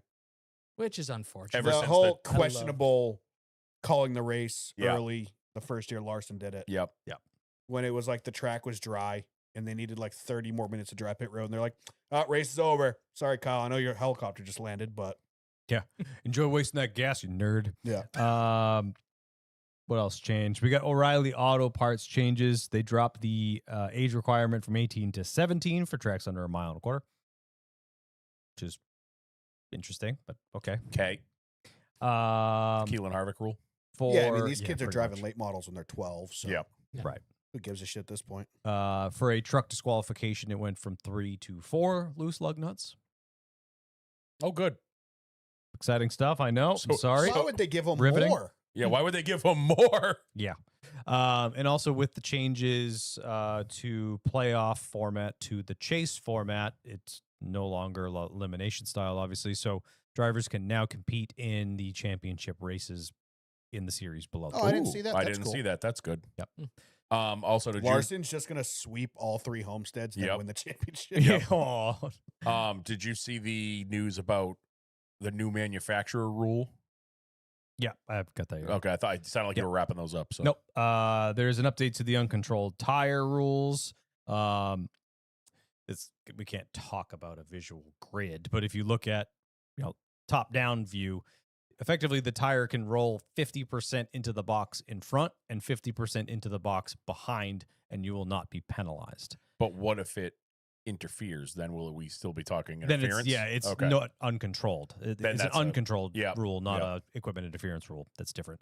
Yeah, they're Um, just adding more gray area to yeah. something that already has gray area. Yeah, phenomenal. But if you throw it at the wall and it bounces back at you and it comes back 50%, it is a penalty.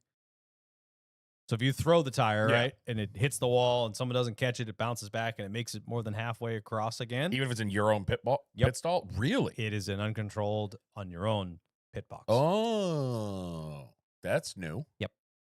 I Yep. thought your pit box was still fair game. Like, do whatever I you mean- Nope. yeah. Bounces off, comes Just back. make a rule that the tire can't leave the pit box, and then it can't interfere with anybody. Effectively, you have 2 pit boxes worth of real estate now.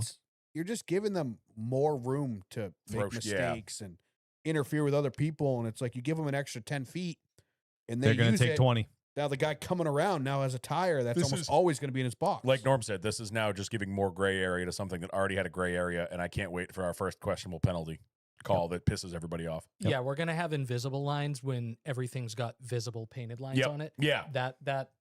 That always concerns me. Yep. yeah, That Just always if Exactly. you're gonna do the 50% bounce off the wall rule, put a line straight down the middle. yeah, but they already don't pay attention to the fucking corners that they painted. Yeah, they just make You shit just up. do whatever you want on those. Where the lines are made up and the space doesn't matter. And the new OEM provisional that Dan mentioned, any new OEM coming into the sport is guaranteed a spot for the first 3 races. Junior didn't like that. The RAM rule. Junior did not like that. No. He said that if he was coming in with a team with a new manufacturer, he would decline that rule because he wants to earn his way in.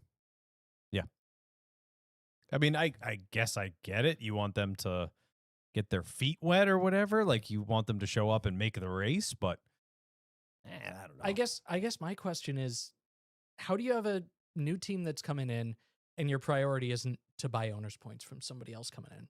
Yep. That's Right. kind of, and I don't know if Colleague did or didn't. I haven't kept up with Don't that. think so. I don't think they did either, which in some ways is fantastic for the truck series because that just means 4 new entries. right. 5. 5 and that rules. But Yeah. yeah, no, it's weird. I don't know. It's we can't rewrite rules to the situations that are unfolding in front of us. For one team. That is just in general, not even just one team, but one circumstance, one anything, that is a thing that I've learned, dealing in real world motorsport with all sorts of different situations. The second you start doing that, and I think about the Daytona 24 about a decade ago, and you had the avoidable contact rule, right? And there were 2 cars and they were going for the win the last lap, and one of them ran the other one off the track. And the avoidable contact rule did not actually require physical contact. It was just a poorly named rule. So they called it right to the body of the rule, but because the rule was named the avoidable contact rule and people complained loud enough, they rescinded the penalty. They rescinded the penalty call. Yep. And you can't put yourself in those positions. They're unforced errors is what they are from an officiating side of things. And that's how over time you erode trust. And also, you don't need to be nickel and diming these tiny little minute things that Yeah. happen rarely, like the fastest lap rule. Like it's a point. We're really changing a rule for a point. Like, come on. Yeah. I don't It's like just over-officiating. unnecessary rule changes just to make rule changes, it feels like. This rule, I'm not sure if it was implemented in 2007.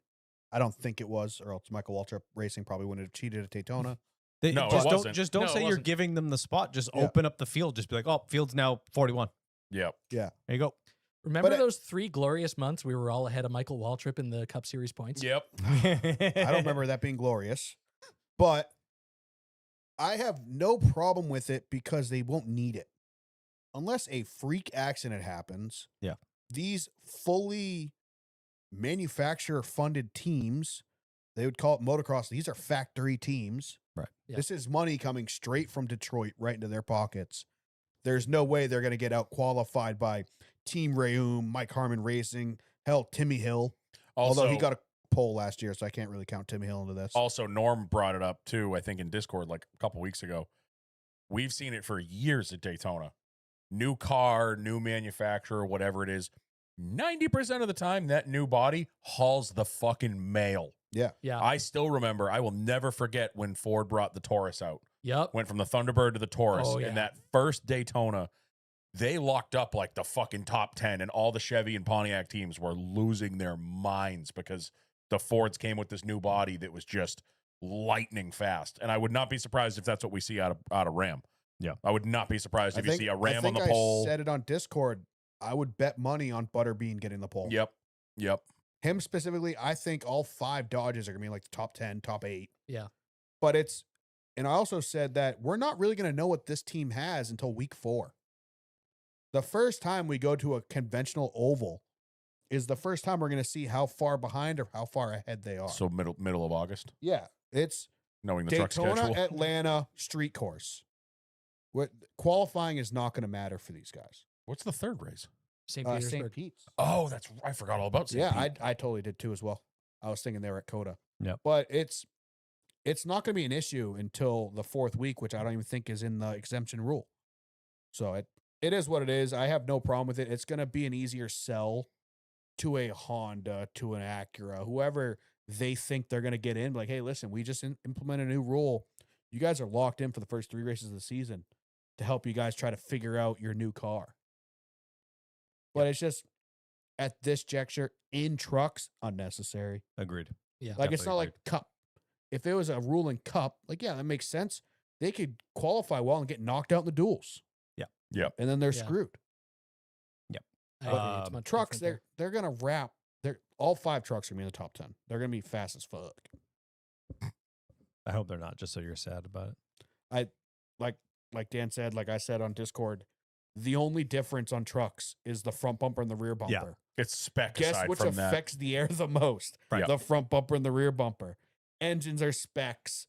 The entire middle section of the truck is spec. Suspension, wheels, brakes, exhaust, everything is spec except for the bumpers. And Dodge is pouring probably endless funding into Yeah. this. So Yeah. I think you're 100% right that they're going to be lightning fast. Yeah. I bet they're not going to make it through tech Yeah. round at least once No, or twice. this rule is probably gonna have like a tech little star at the bottom. They can't fill tech as well. Yeah. there. They get free Manufactured pass. OEM rule. No tech either. 3 guaranteed spots for 3 races and no, No tech. Just pretend it says JRM on the front. All right, we will get to the chase at the last, but before that, we learned that Steve Phelps resigned. Don't have to leave, but you can't stay here. Yep. And kind of what we speculated, I'm almost going to guarantee that he got a nice severance there, and was totally his decision to depart. I mean, like we said, whether they were the good guys or the bad guys in the whole lawsuit, we don't really know. It sounds like they were kind of the good guys behind the scenes, but they did not. Neither of the Steves looked good during the lawsuit. Yeah. So we said both need to go, but at least the top one needs to. Yeah. So Phelps is gone. O'Donnell steps up, kind of stays in the same position, but he no longer has anybody above him. They basically just got rid of the Phelps position. yes. yeah. Yeah. It The was a made-up position they made up for him. Yeah. Anyway. Yes. Yeah. So O'Donnell's in charge, and within the first week of that, they announced a new playoff format, the Chase. So I mean, O'Donnell, you're off to a great start, my man. Yeah, so far Yeah. so good. You're looking real Mhm. good. And what NASCAR did a sucks- very good job playing this. That Phelps steps aside, makes his own decision. They didn't actually push him out, and then Chase format. Everyone It's forget totally about what just distracting. happened. Yep. Yeah. Yeah. Hey, look over here. It sucks. Phelps will get no credit Beautifully for it. executed distraction. As they're kicking Phelps out the door. Hey guys, over here. Over here. Look over here. Go out that door. Right there. That one. PR masterclass. I'm Oh, impressed yeah. by it. Yeah. Brilliant. Right. That's why Brilliant play. I had predicted that they were going to announce the playoff format like a week after the trial to kind of get the heat off. Yeah. Yeah. Like I thought that'd be the perfect thing to do it right before Christmas. Everyone during Christmas is going to be talking about this with their families. We're not going to be talking about the lawsuit, and that's good press for you But guys right look before at the holidays. look at the turnaround in the past 45 days. 45 days ago, we're deep in the shit with the court case. We're like, this is gonna go the distance, and then they're gonna appeal it. This is gonna be Right, that's going what on we worry about, the forever. appeals. Everyone hates the Well, Steves. like I want to go. the negativity was fucking here. I even go farther back than that. Let's go back to championship weekend, the Monday after. Oh yeah, Just talking about how fucked the system was. You know, watching Zilich not win, watching Denny get robbed. Yes. All that stuff. And we had the looming in a couple weeks. The trial was going to start. Shit's getting slung all over the place. yeah. You got Phelps calling RCR a redneck, and the fans are rednecks. Things were- and yeah. it was ugly. Things were Yeah. really bad, and then Smoke look where still we're is not at settled now. from that comment, though. Nope. What's that? The smoke is still not settled from that comment. Which comment? The The RCR, RCR one. redneck. Oh yeah, no, it's Well, Johnny Morris, Norm's been I don't noticing. think is happy. You notice how many sponsors the 19 car has this year already? yeah. The They've been 19 went releasing- from a fully funded Bass Pro Shop season last year. Only one of 2 cars to have a fully funded season. 2, they have now released 4 schemes for the 19 for this year. Not a single one has been a Bass Pro Shops primary. Bass Pro Didn't Shops, notice that. Yeah. they're still on the car. They're still big on the quarter, on the rear bumper area. But Bass Pro Shops was primary on that car for 38 races last year. Every race was a Bass Pro Shops race. You'll The only appreciate other that. guy that does that is Bowman with Ally. They're the only other full-time sponsor. Yeah. And now You he's did know him seemingly first. going to I be did. splitting 5+ sponsors next year. I mean, he's in what? They have the Zepp car they just released. If you go to Oh, I didn't see the Zep 2026 car yet. schemes, it's sick. he has 4 or 5 schemes already on there. Just scroll down for the 19. Yep. Freebird scheme pretty sick. That thing's Zep, dope. The Zep Freebird scheme, one's cool. gorgeous. The Some bank, bank. Columbia Bank. So That's 3. 3. But Yeah. still, that car was 100% Bass Pro Shops all year last year. And Yeah. now, so far, Well- we've got, I think they said, how many races are split the Zepp car? I think it was like 5 races between those two. So It might not in, say on in JSC. fairness, was Can we get that at New Hampshire? Hell yeah. Oh, did they lose Reesers maybe? Maybe.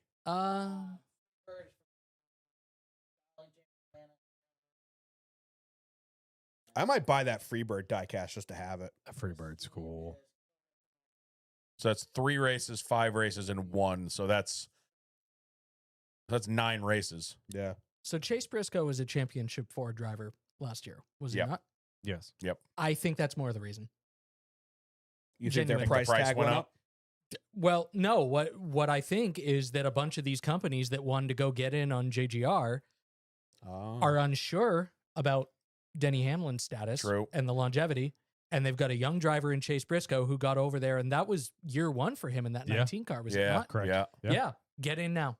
That's I don't think this is a Johnny Morris is he owed it NASCAR thing, because Johnny's still gonna spend plenty of money. That decal hasn't left that lower quarter panel either. So you think he got it for a discounted rate last year, and now they're going to get their money's worth out of him? No, I don't even so much think that. I think it's that JGR is seeing, hey, they got the opportunity to get more money piece by piece in a couple of races to get some people on Chase Briscoe's car.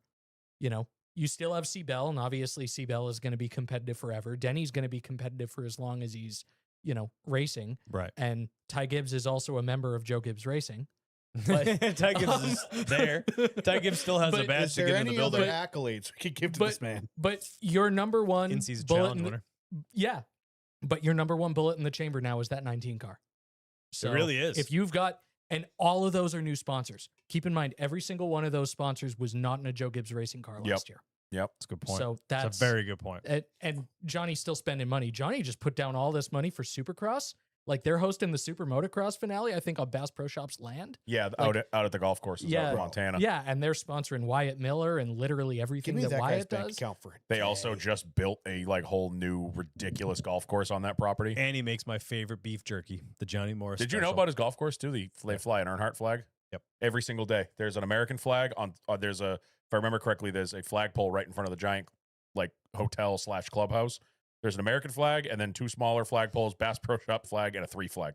It's awesome. This And all flag those right golf America. carts are wrapped like cup cars. Yep. Yes. Johnny Morris seems like the best dude. I got to sit down and talk with him sometime. I would, because he's, I have some issues with Bass Pro Shops. I need to get settled. oh God. So Oh no. me and He's- him need to have a chat. He's higher on the, he's pretty high up on the list of, that are famous guys you want to have a beer with. Yes. Yeah, list. absolutely. Absolutely.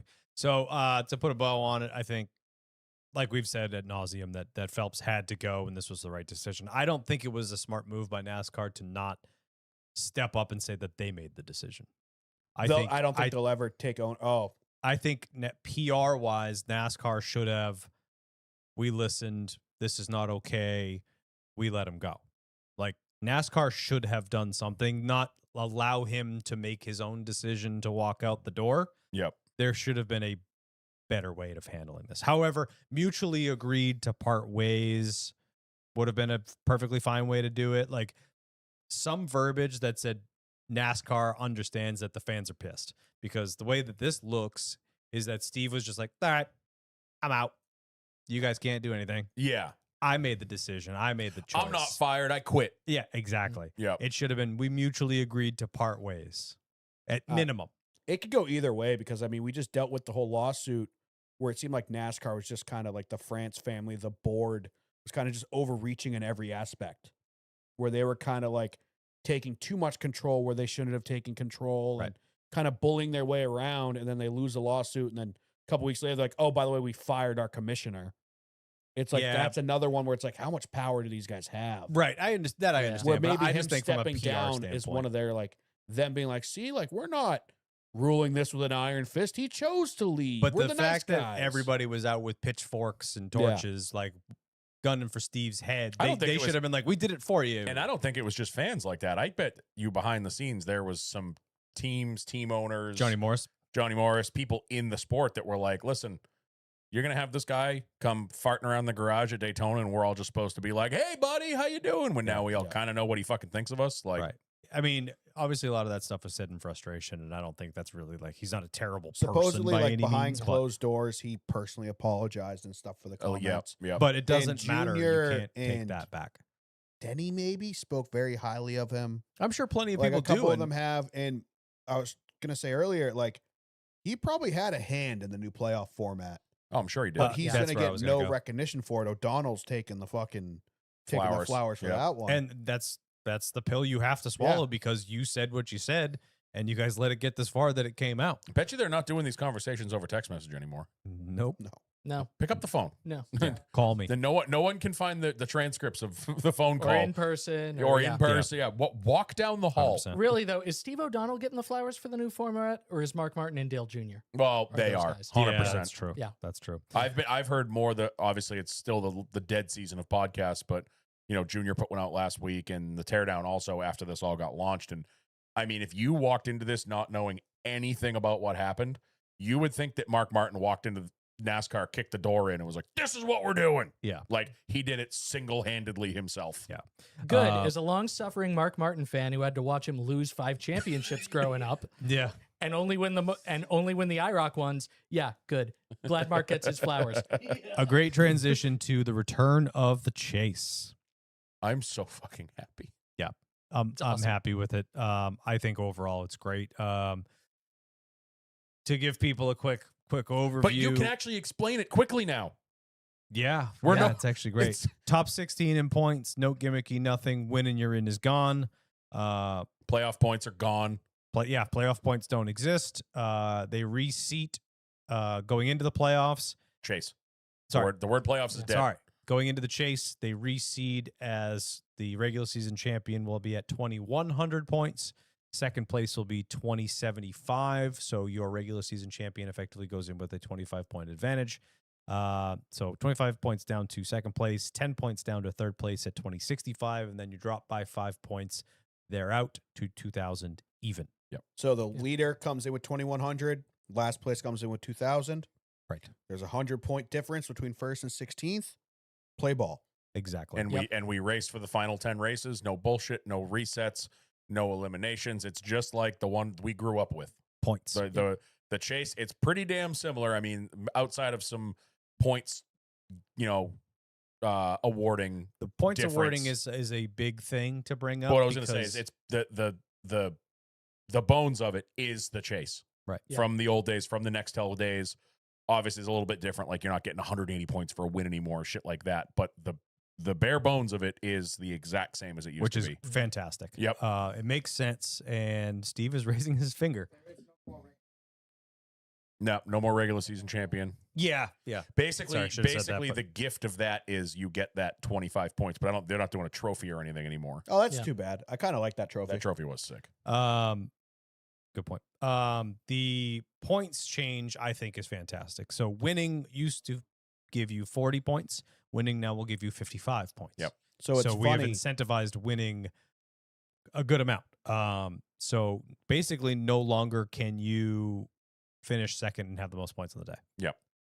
So I wasn't on the podcast a couple weeks ago, so I got the chance to listen to it, but I listened to it after the announcement. And a lot of the stuff you guys said you were hoping for is exactly what they did. Yes. Get Yeah. rid of winning you're in, which was the biggest thing I think a lot of us have been screaming for a while. Reward winning more. They did. I personally always kind of wanted the chase format. I was never really that adamant about a 36 race. I thought some sort of postseason would be more exciting. I think this Agreed. is the absolutely perfect middle ground. Yes. Yeah. Because you're going to get the excitement of the quote unquote postseason, which, love it or hate it, you want a 36 week. It gave it the last however many years since the chase came out. So we're talking what, 07? Not even. Oh, But 04. 04. From 04 until last year, there has been storylines, excitement, something to talk about. That last 10 races has been interesting. It's not like we've had any bad years, Obviously the outcome sometimes is bad, whatever, and the one race championship was lame, but even in the middle of it all, middle of the playoffs, there'd be something going on, so I think having that postseason is good, but we just needed to make it more legitimate again. Yeah. The only thing that I wanted or would have liked in addition is cutting people off the bottom. Yeah, you've been all about simplifying that. it as it gets deeper. Like just cut two off every 3 You've weeks. been all about that. That would pretty much be what we just have. to give the people that elimination. Nah, that would thing. still be what we had. That's though. what we have Watching the now. line. That is the exact same thing we have now, except for points would carry over. That would be the only difference. I guess what's Is the you would still have that knockout race, only Bubba, who ended up 15 ahead of Briscoe, would continue with that same amount of points instead of resetting to 0 or 5 or whatever. Yeah. I guess my thing about not cutting people off at the very bottom is, it goes back to the same theory of the people who just don't like playoffs or a chase or anything in the first place. They're all going against one another every week anyway. They're going to mathematically eliminate themselves naturally. Why Yes. do we? Right. Why do we bother doing the cut if they're for the gonna? casual fans that are only watching certain races to give an extra storyline to put on the TV to suck more people in. The storyline would be William Byron leads Denny Hamlin by 15 and Kyle Larson by 20. Can they make up the difference with Yeah. 3 Yeah, races to go? If we're doing a good job of telling stories, we don't need that story. Yeah, I agree. I actually, there was I think an Instagram page the other day. They played the intro to, it was the year Tony made the comeback that went on a tear, and they played the intro. I think it was NBC. So it was, who the hell was their commentator? I'm losing my brain here. NBC. Was it Weber at that point? No, it wasn't Or Weber. Bestwick? It wasn't Bestwick. Was it Wally Dallenbach? No, he was there. It was He the was the there. Wally and the Benny and I'm blanking. I can hear his voice in my head, but whatever. He was going off. Wally Benny. Pretty sure it was Wally and Benny, if I'm not mistaken. Nah, Benny wouldn't have been I- 2011. Maybe you're right. Yeah. Yeah, Yeah, Benny he wouldn't have been died 2011. earlier than that. It was Wally. Oh my God, who is it? I can hear him. I can see his face. I can't think of his name though. I swear, I think it was Bill Weber. Maybe it was Bill Weber. Yeah, Yeah. maybe. Yeah. Or who So- was who just passed away? No, he's still. I think he's still alive. Roberts. Oh, John. No, it wasn't him. Who's the guy whose kid just did a race not too long ago? I don't know. Okay, moving on. But they did the intro, and that coming into that race, Tony and Carl Edwards were like 2 points apart. Yeah. The intro for that race gave me fucking chills. It was so good. The storytelling. This is just like when you turn the TV on at, you know, whatever the race was, 3 p.m. and it was leading into the race, and it was this 2-3 minute long thing about the battle all season, and now it comes down to this, and Tony Stewart's done this in the playoffs, but Carl Edwards has been right there, and it was unbelievable. It like gave me chills watching it, and I'm like, that's what we're gonna get back. Yeah. No, Mike Joy has always No, it been wasn't Fox Mike Joy. beginning of the season with DW. Yeah, I think Bill Weber. Yeah. I have to double check. I'm doing it now, but I'm Yeah. almost But positive. I love this. I think it's going to result in it should be a competitive championship Bill Weber. race. It probably won't be decided before Homestead. No. It might be a long shot once we get there, but I don't think we're crowning a champion a week before. I think it's going to be close. They even said it. might happen somewhere down the line, but good. They said Yeah, it. nobody will complain about that guy who wins it a week early. But they said it on the teardown that even in the old chase format, that never happened. There was always, they said Yeah. the worst year was the year that Keselowski won, because they went into Homestead and basically Keselowski had to finish like 20th or better. Yeah. But there was a point in the race where I think they said like it was Johnson like flip strategy or something happened to Brad on pit road, and there was a moment where Johnson was leading the points. Yeah. Obviously, it was a long shot because all Brad had to do was finish 20th or better, but they never Right. crowned it a week or two early. Good. There was always a storyline going into Homestead where somebody had a chance, whether it was a long shot chance or like that 2011 year with them Stewart and Edwards being like 2 points apart. Yeah. Well, even what's winning a race now? 55 Yeah. plus 2 stages. You can get 75 points in a race. Yep. 85 at the Coke Dominant. 600. 85 at the Coke 600. So you got to be what? You have to have more than 74-point lead going into the final race. Yes. To knock somebody else out. Which is gonna, I mean, Yeah, we just with gonna be our hard. stupid system that we're picking, Yeah. like we were neck and neck right to the Yeah. end. Yeah. So I think it's gonna be good. My only kind of about this whole thing was the 16 drivers. So they talked I think about that's it. too big of a sample They, size. they talked about it on the teardown, and Chris, you can probably speak to this because this is your department. Contracts have already been signed that Yeah. have verbiage in them about 16 people in the playoff. They talked. Bianchi talked about this on the teardown. Basically, they couldn't cut it down because there's already contracts with sponsors, drivers, teams, whatever, where that verbiage of TV. 16 playoff drivers is already written. yeah. So they were like, we got to leave that. And that might also be in the charter agreement. Yeah. If you have a charter and you finish 16th in points, you get this much money. If you finish 5th in points, Yeah. you get this much money. All of a sudden, move the line, and it's now top 12. That money might be different. yeah. Yeah. Yeah. And So that's my only critique with the whole basically thing. they said Like that Chris talk. 16 was the way to keep everything kind of how it is behind the scenes with the paperwork. no, exactly. And you can whittle that down over time if you really need to, but it is hard once you've, opened that Pandora's box on that. It is hard to put things Yeah. back in when you've gotten it that big. So, in fairness, O'Reilly series I think is 12. 12 Craftsman and then trucks are 10. Yep. And they're both modified versions of this format. And they where- line up now. I know. Yeah. Yeah, Yeah, which is Xfinity. also final really 10 nice. The Ofinity Really is going to be 9 races and trucks is 7 races. Right. New Hampshire is New Hampshire is the cutoff Are race. you going to lean into that? leaning into it hard. Yeah. I like that. I'll make a shirt. Loudon's, Yes. I'll make a shirt Loudon's the cutoff race, by the way. for Ofinity. Yeah, no, for trucks, there's no Ofinity, Oh, okay. but New Hampshire is the last race before the playoffs or before the chase. Bring for the, Ofinity the back trucks. to Loudon. Awesome. I wanted a triple header. I wanted the trucks back so bad, and then I we know. finally get them, and they're like, nope, no more Xfinity. I'm At like, the "Come on." expense of Yeah. Xfinity. I Don't love we the not trucks have- being back, though, because that O'Reilly. used to be a blood. You know what sucks? We don't have trucks at Pocono this year. They brought ARCA back, but the trucks aren't going there. Yeah, we gained ARCA back, lost truck. Yeah, which I don't really love I always like the truck because the race. ARCA race Yeah. at Pocono is kind of Scary. terrible. Kind Oh, of terrible. It's awful. We And- sit but the in turn truck one. race is always the most enjoyable We one. sit in the turn one. grandstands. Lap 1, green flag. By the time they get to us, the Venturini car. Well, Venturini's not there anymore, but Nitro in cars. past years, the Venturini cars and like the one Gibbs car, they go by us first. We have enough time to crack a beer, have a conversation. Then 2 more cars go by. I go down and make dinner. Another car goes by. Like- And then the Venturini cars come around 3 more times. The Yeah. truck race isn't that far off because about 36 trucks go by or 34, and then FDNY truck and and then Norm. Norm Benning and FDNY trucks go by, Yeah, and then Tony Breidinger, who's already a lap down somehow. yeah. And that's all I got for news bits. You guys got anything else you want to add? I'm to just the excited. News bits. I wanted to bring up one thing. I love that When and You're In is gone. Yeah. Yes. because I hated the fact that we would get that long shot, like whatever. But one of the main reasons I'm back, I'm glad it's gone. There's now emphasis when somebody that shouldn't win gets that win on that. It's exciting that they won the race, Yes. not that they're there's in the no longer a playoffs. dark cloud above It's that win. Justice for Harrison Burton. Yeah, justice like Harrison Burton. Still don't forgive him for Phoenix. If you go back in time, I mean, we watched that race. What are they talking about? He made it in the playoffs, Hail Mary into Yeah. the playoffs, blah, blah, blah. Get rid of all that. There is the same excitement for Harrison Burton just won his first cup race. Yeah. Right. Look at last year. Bubba goes out and wins the Brickyard 400, one of the biggest races of the year. What's anybody talking about the whole week? Oh, he finally won his way into the playoffs. Yeah. He's no longer sitting on the cut line sweating these last few weeks. He's finally in the.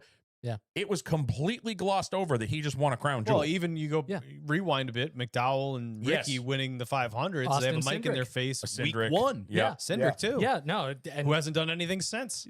he won He won. Talladega this year. He won Talladega this Yeah, year. and he won Gateway last year. Gateway. Yeah, no, Let's look at his exactly. average start No, and his I average will not finish. take Austin Cindric slander because I worked with Austin Cindric for years. He's one of those. I he like loves that him a feud. lot. He needs to perform. He's grown on me so much in the Yeah, past year. same. 100%. Same. 100% agree. As a human, I like him a lot. As a race car driver, he needs to step it up. I But- think it's because like there's another tall, goofy guy who I now can't stand in the Cup Series.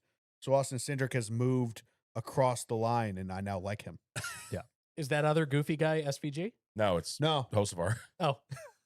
Because I But- was going to say, I ran into Austin and SVG together at the airport when they were flying to the Rolex last year. Oh, Oh, that's really? cool. Yeah, no, it was funny. Austin seems like a good dude. That whole group, his little ragtag group of little misfits, him, Harrison Burton, Yeah. Todd Gilliland, they seemed like a good hand. Yeah, but I was listening to one of the shows today from last week, and they brought that up, and I was like, damn, you're right. We now get to put the importance back on somebody that shouldn't have won or doesn't win regularly. We can now celebrate the fact that they just won a damn race. It's Yeah. not you made your way into the playoffs, and then 30 seconds later, you go on Twitter and everyone's talking about how it's a waste of a playoff spot. They're not going to do shit, blah, blah, blah, blah, blah. As if the guy who was 18th in points is any less Right, of a we waste got- of an Yeah. actual playoff spot. But yeah, it did kill the narrative. yeah. We got Austin Dillon, who freakishly is good at Richmond. What's up with that? Austin Dillon could be 18th in points going into that race and win that race and get his way into the playoffs. Yeah. But naturally, Exactly. He by did it on getting that points. 55-point bump. Yeah. Yes. Yep. And that's worth talking about. He was right there and he won his way in. Yep. We're going to watch that probably 14 to 18. Oh, that's going to be awesome. bucket. Yes. Because realistically, we watch it every year because you get Busher's usually right around there. Bubba, Bowman's right around Priest. there. Bubba, Priest. Yeah, all those guys usually The living other- right there. The other thing I wanted to bring up too. This and is get- going to play. I'm sorry. Before I lose Yeah, it. get it.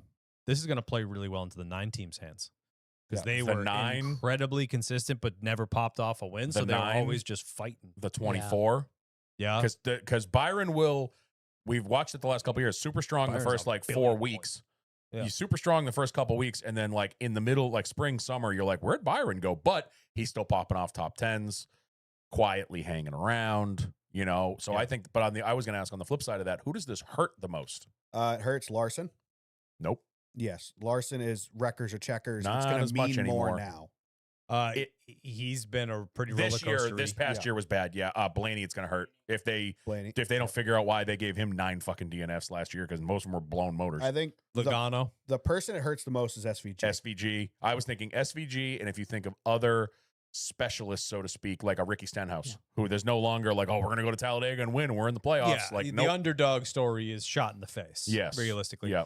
It really does hurt SVG. Someone did do the math that SVG would have made it on Yes. points with all of those wins, but that means he has to pop off that many wins. That's the to thing. be in the conversation, which is.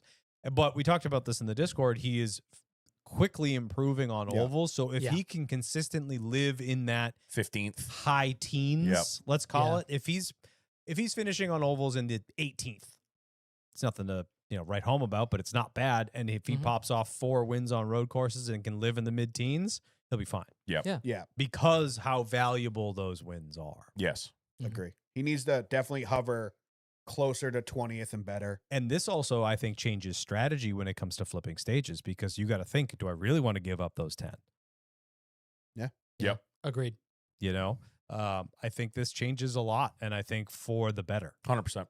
Um, I'm Great. very excited. I'm very much looking forward. Yeah. Not that I wasn't looking forward to the season anyway, but this is just, I think it's going to be a fun as hell year watching all this. 100% agree. I'm really looking forward. Yeah, to I'm the really storyline, excited. so. Can't wait for cars to be on track. There's also some outliers in there that we're curious to see what they're going to do as well.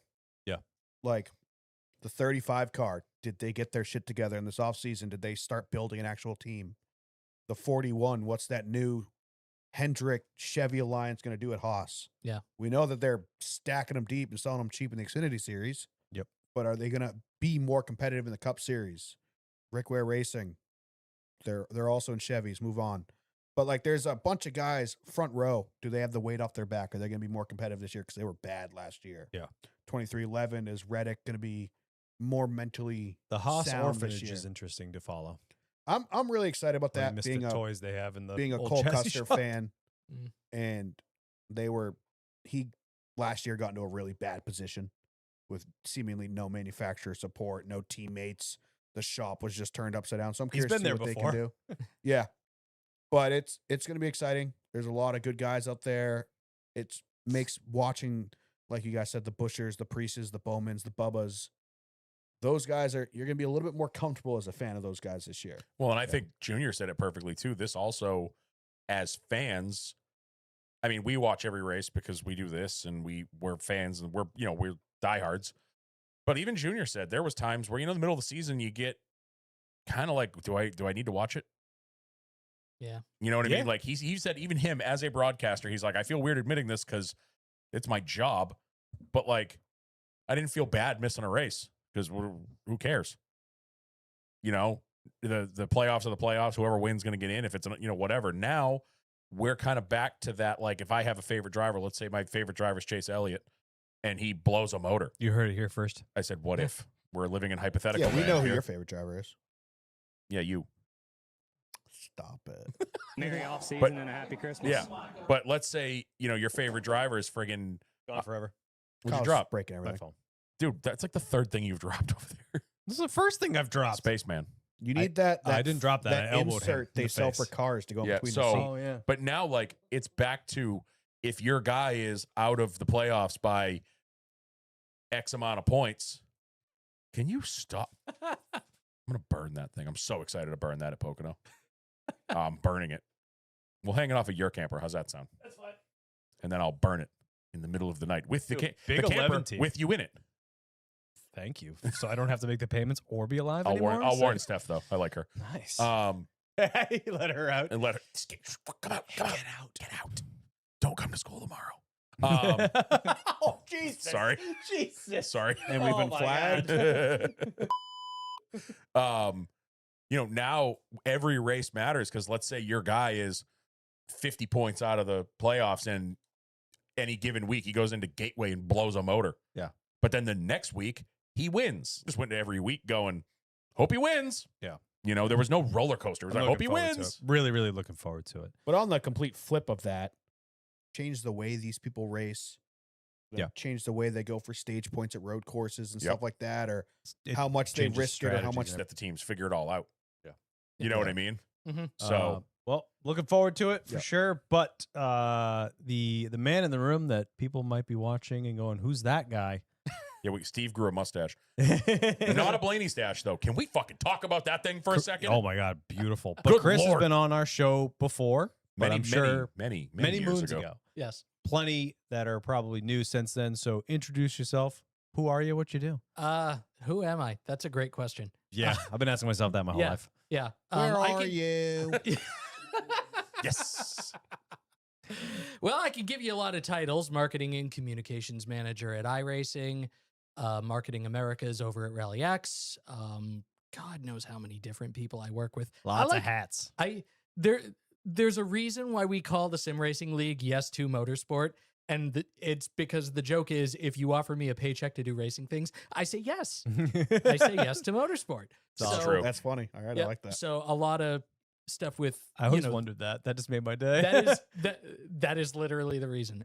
So the Mint 400 I've worked on for quite some time. Part of the reason why Rally X cars came to Crandon this past year, the Crandon World Championships, where we put 60,000 people in a small town in Wisconsin at an off-road track with things like Cowboy Corner and the Barn Turn, and it's just a great time. It looks incredible. It's so good. You know, I met Kelly Earnhardt there for the first time. Oh, because Wyatt was there. Yeah, because Yeah. Wyatt was there, and it was the greatest thing because I've worked with Kelly. Part of my job at iRacing is to do some of the licensing stuff, so we've traded some emails on that, and Kelly's put me in touch with the right guys in the licensing department at JRM to get their sponsors in there. Shout out to Jake and Matt. If you guys use the JRM sponsors in iRacing, it's credit more to them than me. But anyway, I get to meet Kelly there for the first time, and she's just Racer Mom. She's just selling Wyatt's merchandise out of their trailer. That's you know, awesome. it was so the cool. coolest thing. You would not know that you were speaking to one of the smartest people in NASCAR Yeah. if you didn't know. She's the best. And it was the coolest thing. She's on your list of drink a beer with. Oh, 100%. Yes. She's high Kel- on the list. Kelly seems like the funnest person. And working with Gray, you know, we were de facto teammates because Wyatt was in the Pro Spec on that team and Gray was in the Pro Light. So, you know, that was cool to kind of say, hey, You mentioned that earlier. I didn't know you worked with Gray. yeah, and Gray's been great. We actually had a Yeah, she's insanely talented. prospective sponsor call at 9 a.m. on Monday because we had somebody to talk to in Europe, and we're hoping that comes together. Some cool things, you know. We're always chasing stuff.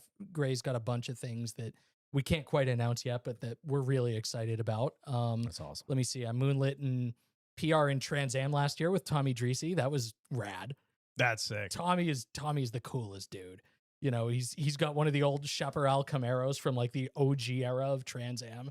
And so I'll break that out at Sick. vintage races. He won the IROC race at Laguna Seca last year. Yep. No shit. Beat Dario Franchitti and Kurt Busch. And I'm like, That's awesome. I mean, hell, even going back in time, you were, what were you at GRC? the entire media department. That's what I thought. Yeah. Yeah. He used to get mad at me because that was in my, when I didn't like what Ken were you Block. there? A department. That was back in the day when I was annoyed with Ken Block and I didn't like him. I wore the And he I used wore to the yell Ken at me all shirt the just time. for you, Dan. Yeah, that a boy. I wore the Monster Athletes shirt under my big Red Bull GRC hoodie. That hoodie's sick. Big vintage guy. Yeah, I've still got the photo that we pass around every year on Ken's birthday of him and me at the after party from GRC after his first win, and we're both just double birds at the camera. It's great. That's awesome. Oh God, I thought that Ken's people were gonna kill me once in Barbados. I think you might have told us this story. I've definitely told you guys this Yeah. story, but Mhm. did I tell it on the podcast? I I don't, don't think, think you so. did. Maybe Okay. not. 2014, first race of the Red Bull GRC era. We'd just landed the sponsorship. We're in Barbados. We've got the NBC deal. Because of scheduling with something or other, we couldn't run the race, like the broadcast, on the same weekend or live stream much of anything at the same time that, you know, the same weekend the race was on. We were delayed by a week. So we didn't have a live stream. We didn't really have live much communications of anything, and I didn't have a radio. So we're going into the final race of the night, and Ken gets a great start. Like, this is Top Gear Festival, and it's a great time up to this point. You know, Ken beats Lewis Hamilton in an F1 car to turn one at that road course. Like, Top Gear had Lewis bring a 2-year-old F1 car out, and Yeah. videos online. Like, you can see just how fast our cars were. Like, Ken beat him to turn one It's awesome. handily. Anyway, end of turn one, Ken had gotten past a couple corners beforehand for the lead, tries to get it back immediately, and he just kind of misjudges a curb, and he rolls this thing, and it goes upside down into the outside wall. Like No. roof first. Yeah, like kind of like hood first, and it's not all that bad a wreck, all things considered. It looks spectacular, but it's one of those where it's like, you know, when a wreck looks really bad, but you see parts flying everywhere, so you know that all the energy is kind of dissipated in the yeah. driver. Yeah, it was one of those. But where I was in the track, I was in the total opposite end of things, and I didn't have a radio, so I can't see Ken get out of the car. So I'm dead silent on Twitter for 30 minutes just trying to get somebody to frigging answer me, is Ken fine? You know, because I don't think Lucy was there. I don't think the family was there. You know, I was getting told that Red Bull was getting calls to the office in Santa Monica asking about, you know, is Ken okay? Like, what's going on down there? And What dude's happened? fine. He got out immediately, but He's 3 beers deep in the infield right pretty- now. Everyone's like, he pretty "He's much dead." he pretty much was, yeah. But it's radio silent from the Twitter. Yeah, but and- it's radio silent from the Twitter because I can't get anybody to just send me that text. So anyway, This is a I, nerve-wrack. I was never without a radio again because of that. Yep. You know, Learn that lesson. Yeah, exactly. I'm Exactly. important. But later that night, right? You know, there's the after party, and it's on the other end of Barbados. And Barbados is a country that you can basically drive end to end for in about 35 minutes, but it's really fun to say that I had to drive cross country to get to the after party, especially because they drive on the opposite side of the road. And I had to reteach myself stick backwards to get there because everybody left me at the rental house. They left me with a car, but they all left before I was done doing my job. So I had to reteach myself this thing. And then I've got this big van. So I'm like, well, I can't drink. So I'm basically just sitting there, you know, with nothing to do for 4 or 5 hours. I go up to Ken, you know, at the party and I just say, hey, I'm, you know, really glad you're okay. Sorry if anybody said anything, you know, to you about over text or whatever. And he's like, yeah, it's fine. I appreciate you checking in, you know, but it's about 1:30, 2 in the morning. And I haven't been able to drink because I'm not going to, you know, get any BAC in me in a foreign country trying to drive stick backwards across that entire country. In a I giant, need to get all back my to my brain bed. in a giant van. In a giant 10-person I'm van. literally Yes. going to pass every cop in this country on my way home. Yes, in one shot. Exactly. Talk about So- a gauntlet run. So I'm trying to leave, and Ken says, hey, come with me for a second. And it's Ken, it's Matt Tasillo, who was, you know, kind of his right-hand man at that point, and it's Kit Cope, who's and I think Ron Zaris was there too, but Kit Cope, who was an MMA fighter, former MMA fighter that was Ken's trainer. And they're just like, yeah, come with us. And we're walking out on the beach, and they start leading me up this pier that is like this elevated pier into the Atlantic Oh Ocean. no! And I'm like, I'm gonna fucking die. Oh, they're coming to Kid- kill me. Kid is about to break my legs and throw me into the You're about to ocean, get and if whacked. I can swim back, I'll be fine. Oh, cement shoes. How nice. Then I saw the rope swing.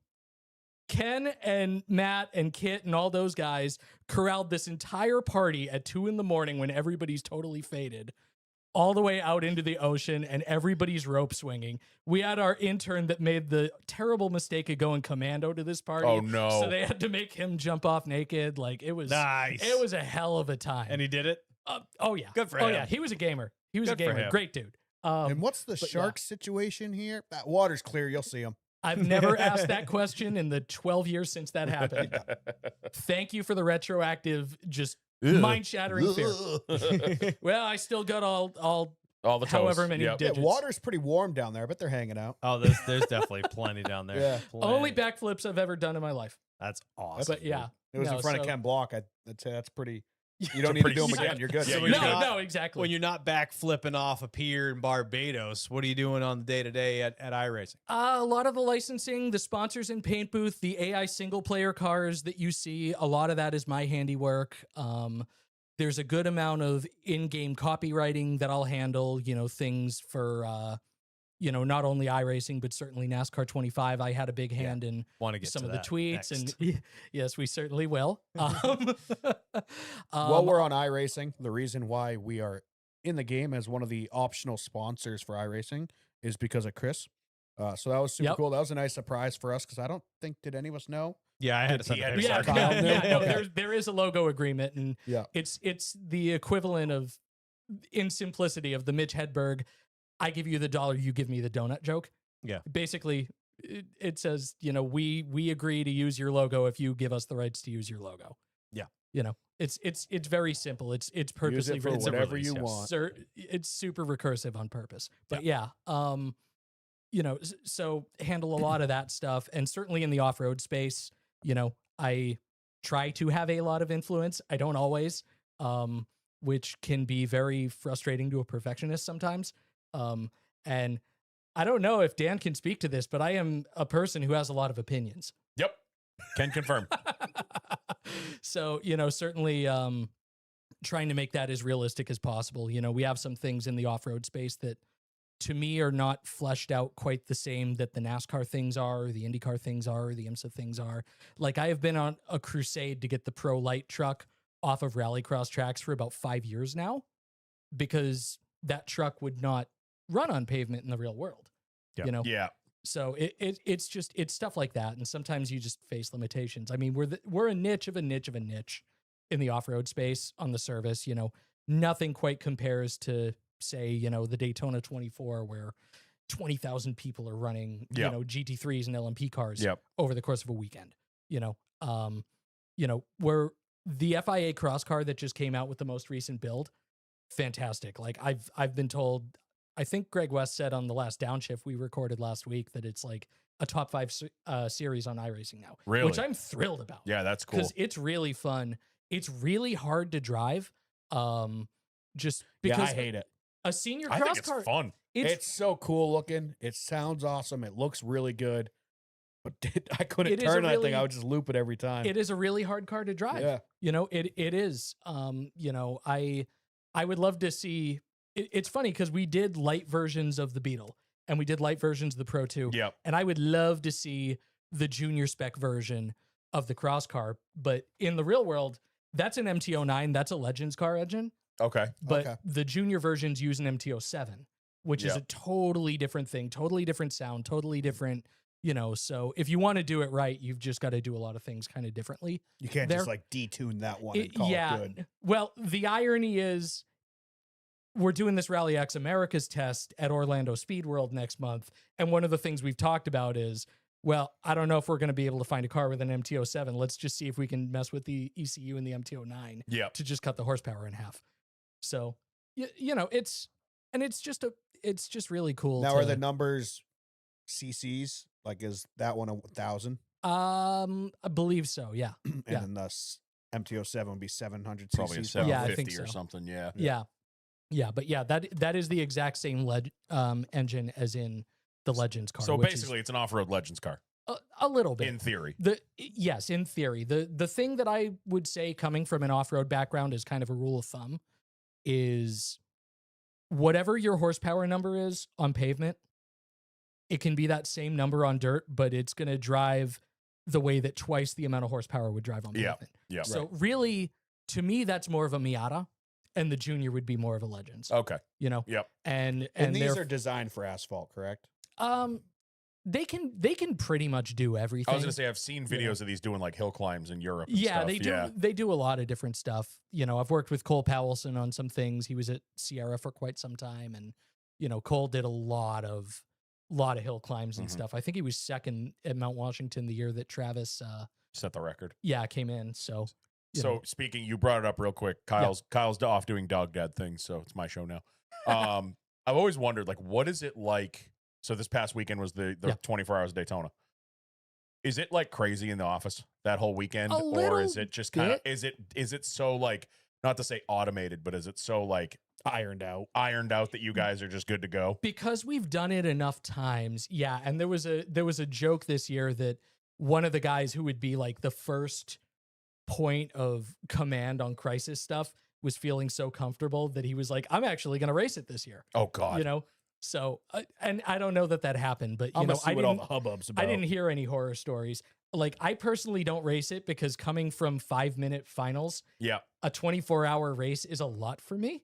Well, we won it. So shouts to Ricky Harden, who won his split in the Corvette with us Ricky. on the door. So shouts to him. Yep. They used the Corvette, even We've though won it was it a couple severely times on BOP'd. several But different cars. Apparently he had a lot of rain in his session, and it really evened things out. Yeah, So- that was a That's- threat I think iRacing put out there. I think it might have been on you guys' podcast. I heard that. Yeah, well, Prepare that's the for thing. weather, boys. Yeah.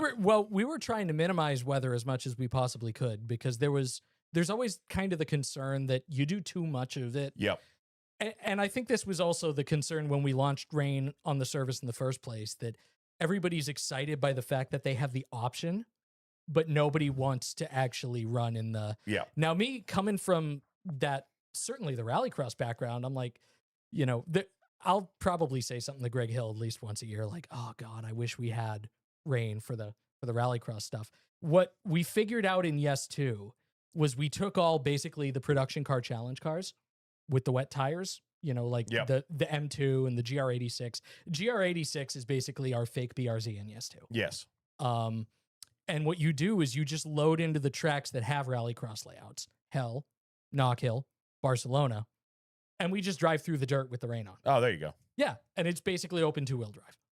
You know? Okay. So when we want to vary it up, and we've invented God knows how many different layouts in Yes 2. We have a Lernerville rallycross layout we run. Yep. We do flagpole races at Kern County, which is great. We did that in Pro one year. We did. Yeah. There was off-season stuff. We were messing around, and I think Oxford, right? John Borst had set up a not a keybind, but it was one of those programs just auto clears black flags every See, 3 it's seconds. It's on my wheel, so I just wait until the Yep. straightaway. And we I were hit doing, it. I don't even remember Yeah. what track it was, but we were doing like Just backwards. pit It was like road. backwards up pit road, hairpin onto the front stretch, around the back, around a flagpole. Like it was all Yeah. over the place. I trying think to that's remember Oxford. what it was. Awesome. It might have been Oxford, but Yeah.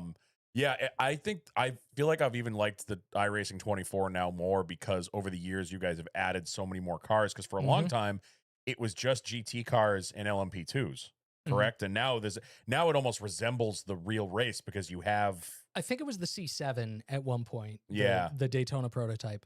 yeah. Yeah, you guys do some cool stuff like the Pro 4s slammed on the ground. We did that one night. Yeah. It was a blast. That was fun. We need Yeah. to. I know Robbie Gordon's a stickler, but we need to figure out how to put jumpy trucks at Long Beach because we've run it at just Long Beach. But I mean, just put some freaking jumps in there. So our friend Robbie and his son Max actually won the Parker 400 in off road this past weekend with a twin-engined all-wheel drive. I think 1,300 horsepower Geyser Trophy truck. Oh, Jesus. Like just unreal build. Yep. And Max is 17. Little Mad Max. Must be nice. Yeah, I know, right? And Max did most of the driving, and I guess he handed it off to Robbie at the end, and Robbie just kind of finished it out. Well, that kid's you know. been kicking ass in the Robbie Gordon trophy truck stuff since he was like 13, 14 years old. Oh yeah, Max has been driving the SSTs forever. Yeah. Stadium. Stadium Super Trucks. I call Yeah. Robbie Gordon Jumpy Trucks. But I Stadium could- Super Trucks the I- official name. I could do so many videos, just like the funny Instagram videos explaining the difference between a Pro 4 and a trophy truck and a Stadium Super Truck, and nobody would retain any of it. You No. would just Yeah. say trophy trucks. Yep.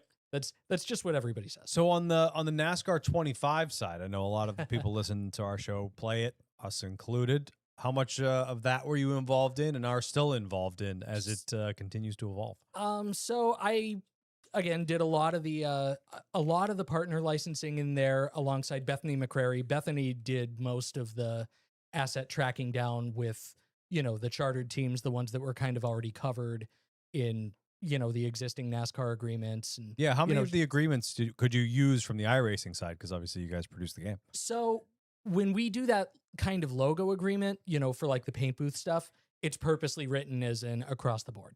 So if I want to put it in the IndyCar game as well, and there are places where that will be relevant, we can put it in the IndyCar game. If we wanted to put it in iRacing Arcade, we could put it in iRacing. It's just so much easier than having to do 4 separate.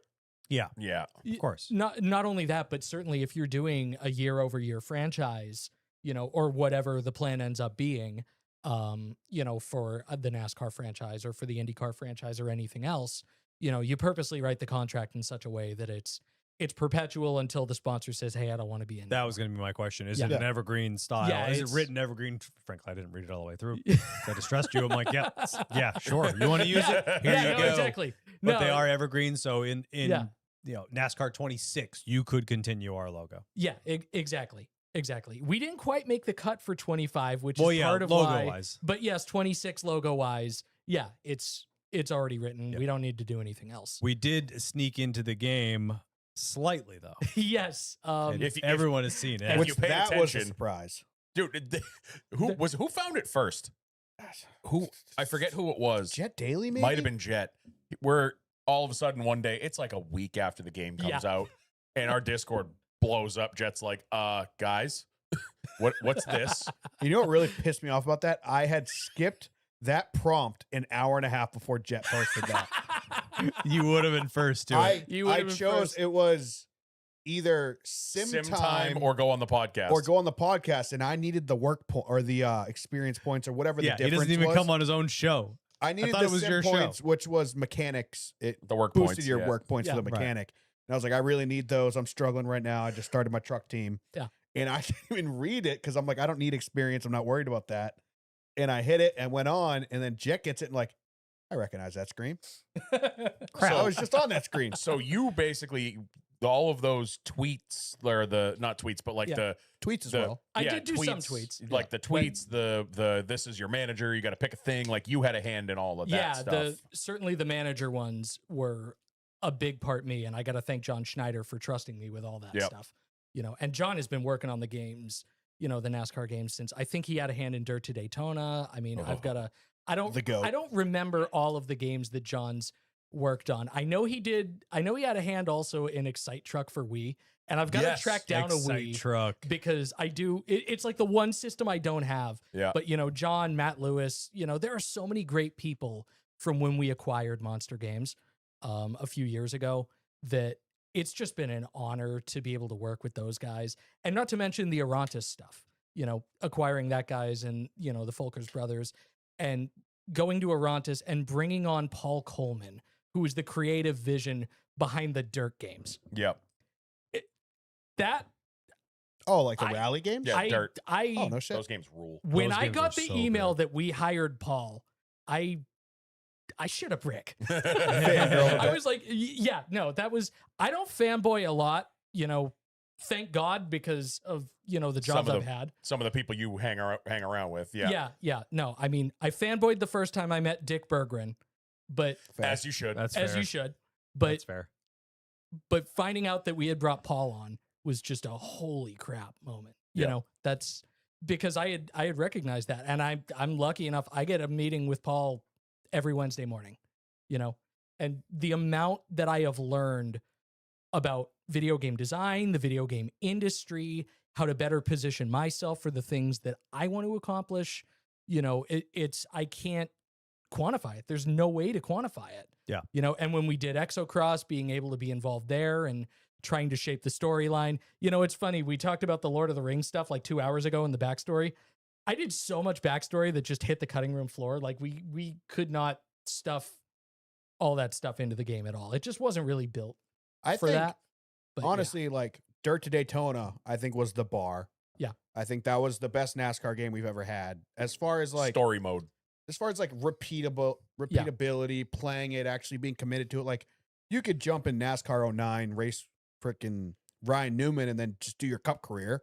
Yeah. That's cool. But like Dirt to Daytona, like you start in a dirt freaking street stock and you work your way up through Cup Xfinity or Trucks Xfinity Cup.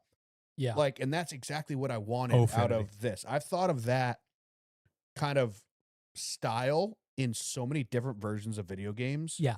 Like, what if there was a Monster Jam game where you start in freaking a Jeep XJ and a rally track Well, and you go that's to what- monster trucks? That's Like, I've always loved games like that, like with the new college football game, how you have to start in high school. Like you're not playing a full season in high school, but you have to hit these milestones with your high school team, and then you get the better you do, the better school you go. Like yeah. I think all of us love games like that where you start You earn it. from Yeah. It's not just like sometimes like, we used to Yeah, play you're not Ty Gibbs. Yeah. Like you don't. we just used to start play out with good NHL all the shit. time. Yeah. And it was the NHL game, you create a player, give him a bunch of stats, and I'm on the best team, and I'm already dominating. And it's Yeah. like this, that's fun for 20 minutes, Yeah. you know? Yeah. But I No, love exactly. the progression, especially even in the new game, bringing that back. Mhm. I remember when they first, a couple weeks before you guys dropped it, there was some clips of like the ARCA car in the barn, and I'm like, that's Yeah. that's it. That I they're don't- doing And it. I love how it is actually difficult to earn that level. Like, Yes. To, Yeah. You don't get to top tier being able to afford every single top tier part. You can't even buy them in the first place. And then being able to maintain purchasing level 7 engines. I don't know if there's any higher than 7 because I only have 7 now. But you can't maintain purchasing all top tier everything right away. Yeah. Yeah. You definitely have to dig for a while. but you don't struggle for too long, which He is did. like Yeah, if Yeah. you got I did NAS- because I had a problem. yeah, but with if the you got game. NASCAR it 25 glitched on me. and you had to run 3 ARCA seasons before you could beat Yeah. fucking Williams to Wallet, you son of a bitch. He's a bitch. If it took you 3 seasons to beat him, no one would play it. Yeah. No, exactly. But it took you a third of the season.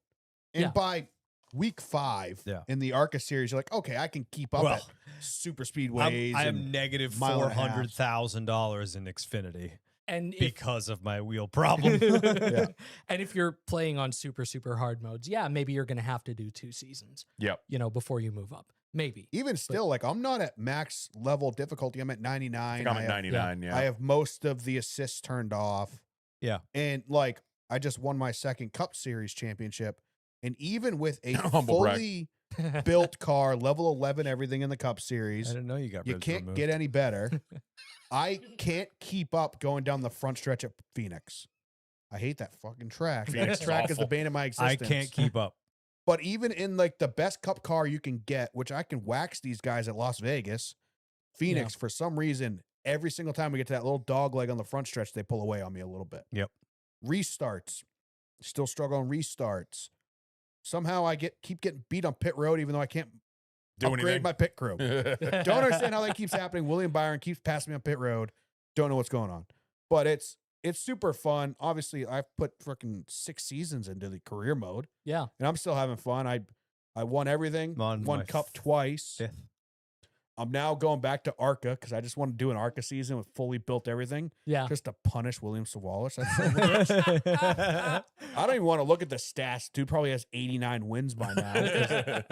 That's another thing. The seasons, when you're not participating in them, seasons are the Yeah. greatest. are the fucking craziest thing ever. Fucking Riley Herbst won a championship in the Cup Series.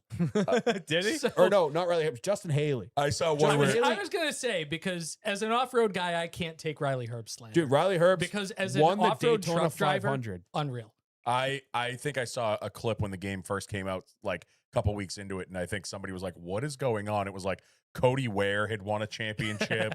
Like, it was like, "What is I know, happening in that's- the simulation?" There's something bugged in that because they're like dead consistent. And it's even like you still look at a guy like his average finish is 10th. Yeah. He finished 35th in points. How did this happen? So how's the vibe around the office with seemingly a successful launch? Yeah, I mean, a lot of things have been pretty positive. There are certainly things that we're still working on with NASCAR 25. I mean, we had all the paint scheme packs that dropped. Yep. There were a couple of updates coming for January. Portland coming, as part of it. Sonoma, because we did a new Sonoma scan recently, and if you see the one that's in there right now, it's the older Sonoma scan. Mhm. But also one of the most widely requested changes. And as you can imagine, as a licensing guy, there is a reason for why this shipped the way it did. A green Sonoma. No, I wish. I would love a green Sonoma. I fucking hate But- a burnt Sonoma. Yeah. But being able to, isn't that a Crayola color? Burnt Sonoma? Probably. I believe it is. Yeah. Sienna. It's Sienna. It tastes the Ah. same as the yellow one. Yes. But being able to use whatever number you like on one of the cars in the paint booth. Yep. Particularly your online car. Yep. By far the most widely requested change. And there's certain things that you have to do to work around that. I mean, if you guys have looked at some of certainly the fonts in iRacing, you can approximate pretty well within the paint booth. Yep. If you want to use Micro Gamma to do a Dale Senior or a Dale Junior kind of approximation, you can. But Aardvark for Jeff Gordon, Jimmy Johnson, Tony Stewart, whatever, you can.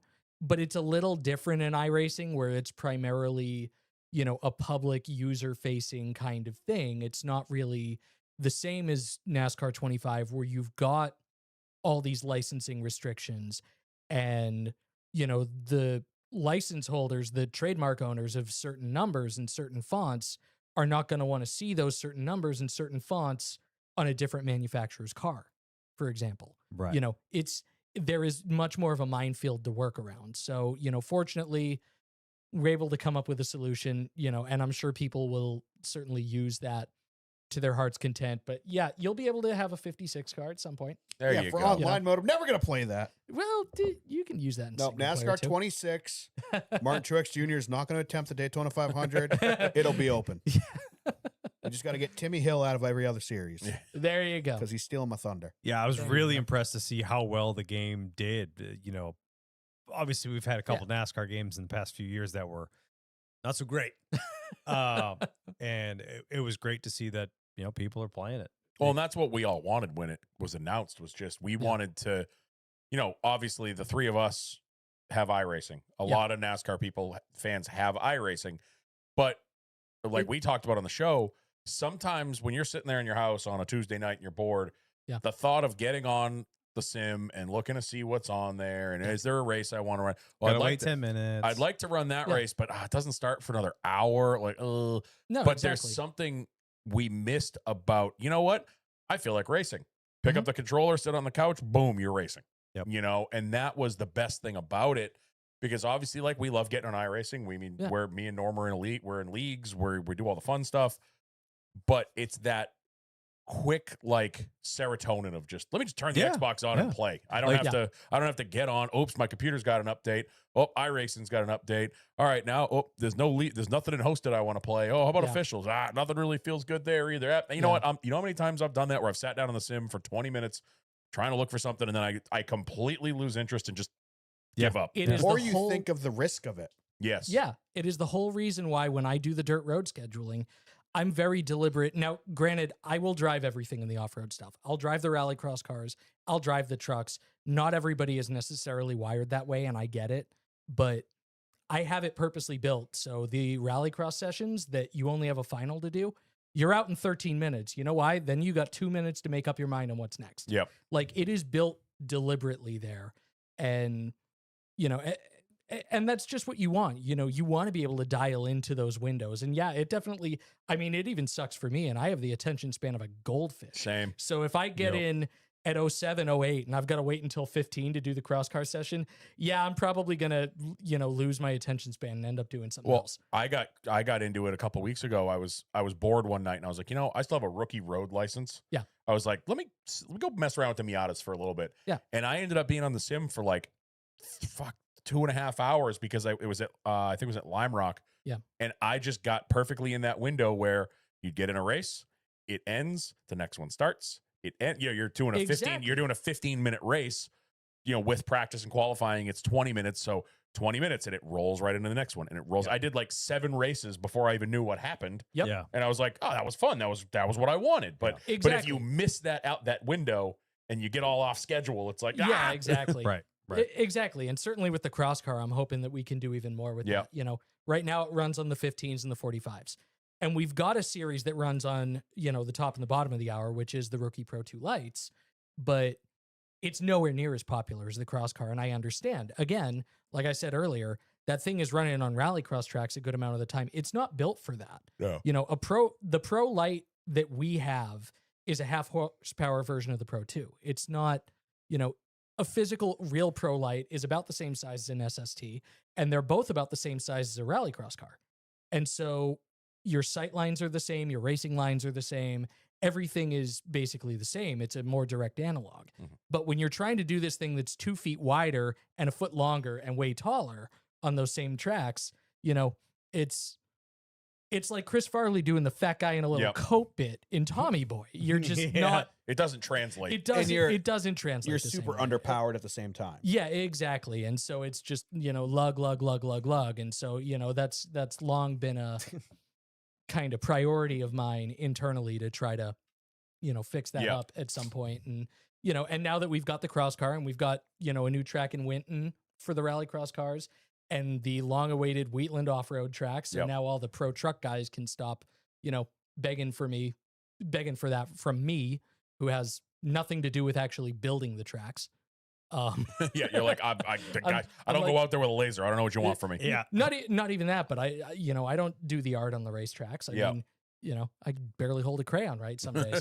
So, I'm you know, just working on writing my name. All right. yeah, exactly. It's funny that I'm a professional writer and some days English isn't even my first language. Gibberish We is. fake it till we make it. Yes, you know? exactly. Now, how long have you been at iRacing? 2019 came on, didn't quite get to full time until late in that year. I spent most of the year doing part time just because I had so much other real world racing stuff to Mhm. wrap up. But, you know, actually met these guys through the global rallycross stuff because I was the liaison for a lot of the team paint schemes and, you know, getting them the data. I was driving Greg Hill and Dano around the golf cart after we raced Thompson so they could get all the dirt reference photos that they need and, you know, and stuff like that. So that was kind of how I got connected with them, you know, working through that. But yeah, so this is about 7 years on the payroll, and, you know, much later in the year, it'll be 7 years of full time. So That's know, awesome. much longer than the GRC gig. Yep. Unfortunate about that, yeah. Well, you know, with the Rally X side of things, you know, we're trying to build a more stable series in America for Rally X. Every series that came before us had a couple of things that they got right and a lot of things they got wrong.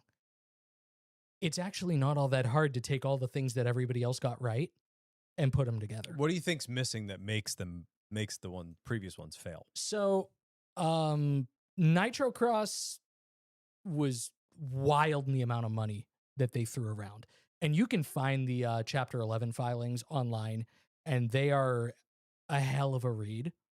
The numbers that I saw that were owed were just absolutely staggering.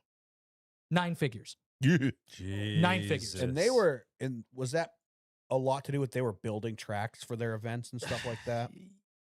That's the thing. I don't know. I really don't know how you get there. Because I mean, certainly Utah was this badass built out track, but it was built out over the course of 2018 forward. You know, it's not like that was all done when Dana acquired Thrill One and everything kind of got pushed together. You know, it is my understanding that the UFC had kind of had some stuff going on with lawsuits from fighters over medical care and things like that, and that kind of coincided with the time that the Nitro Cross plug was pulled. But yeah, one of the big things with Nitro, the tracks, the positive of Nitro was the tracks, and that a lot of them were built really well. But they went to Richmond, they rented out Richmond, and when you've only got 7,000 people showing up at a 90,000 seat race, it's not looking good. I mean, even back in the day when GRC did Bristol, we did a double bill with a monster truck show, and we had 40,000. That's an awesome crowd number. That's a good number. Yeah. Very good anywhere but Bristol. Yeah, 'cause you Where, guys- I mean, the last Nitro event at Utah actually looked like it was bumping. I think they had a lot of people, and it was right sized in terms of.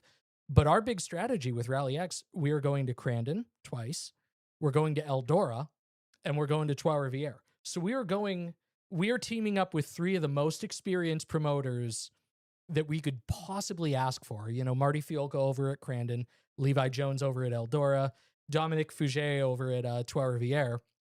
And GP3R has been going on for like 60 years. And the Crandon World Championships have been nearly 60. And the Brush Run in June, which is where we're going to have our larger race program, is about 35. And Eldora is Eldora, you know? Yeah. So I think it's on our wish list that Tony might run it.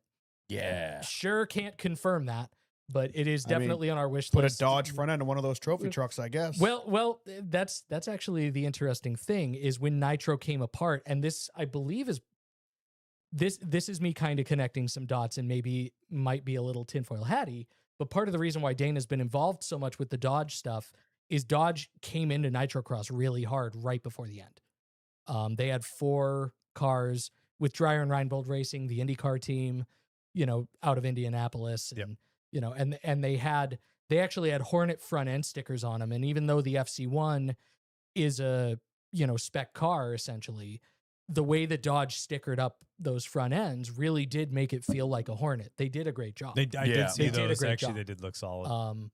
You know, and so I think that's how Dana and Stellantis have kind of been connected for a couple of years now. yeah, because he's um, been voicing their commercials for a while. Yep. yeah. And I would imagine that also some of this is probably make good from deliverables that you couldn't follow through on because you pulled the plug on the series. So Yeah.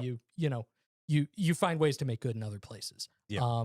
But that was one of the big problems with Nitro. With GRC, we tried to do way too many standalone events. 2012 was awesome when we were at like Charlotte, New Hampshire, and I wasn't even a part of the series yet. But you're racing on Friday, Saturday night. You're after I think it was still nationwide at that point series race. Was GRC at Loudon with NASCAR? Twice. Yeah, it was. But here's the wasn't it? problem. 2013, everybody's pushing for dirt. And so we get dirt down, but where are we going to be able to put dirt down? When we go to Loudon, the answer is where the ambulance is parked on Cup Race Day. Yeah. So we run on Wednesday and Thursday for an audience of 12 people and 1 cow. Yeah. Right. You know, and you're tape delayed to a Saturday night broadcast because you just couldn't run the track like you ran before that didn't have the dirt, that just had the big crossover jump. And I remember the big crossover jump Yeah. at Loudon. Yeah, that was sick. and 2013 we couldn't use that anymore. So Was You Loudon know, the I one don't where remember any of those. was Loudon the one where Ken finished on 3 wheels? that that- was X Games, but Loudon was Maybe the that- one where we had the ramp that went over the pit wall and Ken slid off the side of it. Yeah, because I think I remember you texting me. You're like, "See, Yeah. he is good. Fuck you." Like, you were all. Well, the only person who beat him was Sebastian Loeb Yeah, that day. yeah. So in fairness, Yeah. you know, in terms of the not a god amongst mere mortals, yeah, Ken won that race. I just think back to like the stuff that we used to do at Loudon. Yeah. man. you Yeah. know. Yeah. No, and it's so cool. And I've had conversations with tracks up in this area because I'm a homer. Yep. I want my form of racing to be back up here. You know, I don't know that Loudon makes a lot of sense with the seating size and what we Mhm. need to do with a racetrack. And again, that's why we're going to places like Crandon and Eldora, because there's dirt there. Crandon Yep. can lay down a paved start zone for us off of the main truck track and leave it there. Yes. You know, Eldora, we're going to start on pit road. You know, Yep. because pit road's already a solid surface and we can launch cars from that. You know, Trois Rivières has the World RX track, you know, and the former World RX track, and that's what we'll use. But it's a lot easier to lay down pavement and be able to leave it there than it was for us to spend $1 million a week to go to a temp facility and then have to clean all that stuff up. It's just not sustainable. Exactly. And we spent, my understanding from the court filings on the GRC side of things, there's a lot of court filings in Rallycross. I see that. And I'm- we're trying to change I'm that. sensing a theme here. We're trying to change that. Is GRC's claim in some of the stuff I think that was said against Subaru was like, we spent $80 million on this series over the past 5 years between track builds and renting the time on NBC and this, that, and the other thing, you know, to make this a sustainable series for the manufacturers to run in. And yeah, a lot of that comes down to the track builds. If you look at the iRacing Rallycross track at Atlanta, we never would have been able to afford that hairpin. It's like this badass elevated hairpin Yeah. that juts into NASCAR pit road, and it's this sweeper, and it is the coolest thing. And let me tell you, it would have taken $1 million to set up. And even if you had the Dana White funding for that little bit of time, it would have been done once and it never would have been done Yeah. again. Yeah. Because nobody would have been able to justify the ROI on that. You know? Yeah. So it's just Oh, there's stuff probably like no that. ROI on that. No, because exactly. You're running negative at all times. Exactly. But you know, we go into Eldora, what do we need to do? Like put a couple of lips in, jumps here and there, you know, on the straightaways. Cool. Torque did that for a truck race in 2013. It's been done. It's doable. Crandon, lay down a little bit of pavement. We may not even need to lay down more pavement than just the start zone because those cars have run full dirt otherwise. Yep. And people will complain much less about full dirt than full pavement, when it pavement. comes to Rallycross. And again, Trois Rivières, that is a permanent Rallycross facility. Right. You know, so, and then we have a global final in October where the European series that's existed for a decade and the American series, we're going to go to Montalegre in Portugal, which is like one of the most badass locations for any permanent racetrack in the world. It's just this beautiful setting in Portugal, and it's this sweet track, you know. It's so It sounds like you guys have like the right approach to it because it seems like so many of these series just try to come in and make a splash and overdid it on, like you said, track builds and just exactly. the overhead was just astronomical. And where you guys are going to go to things that are more purpose built that you slightly modify to fit your bill. And also, we're not going to overcomplicate track design. Right. That was a big thing. When ARX came in at Mid-Ohio and they did tracks in the keyhole, they managed to fit 12 turns in the keyhole. And I don't know why you do that. Yeah. Because that is a very compressed era. It's like you just get off the start line, you got a 90-degree right-hander into dirt, you got a 90-degree left-hander out, and then you've got another. It's like you take 5 turns out of that, and that track would have made sense. But they had like 12. Yeah. And you're engineering in all these crash zones as if they're the feature and not the bug.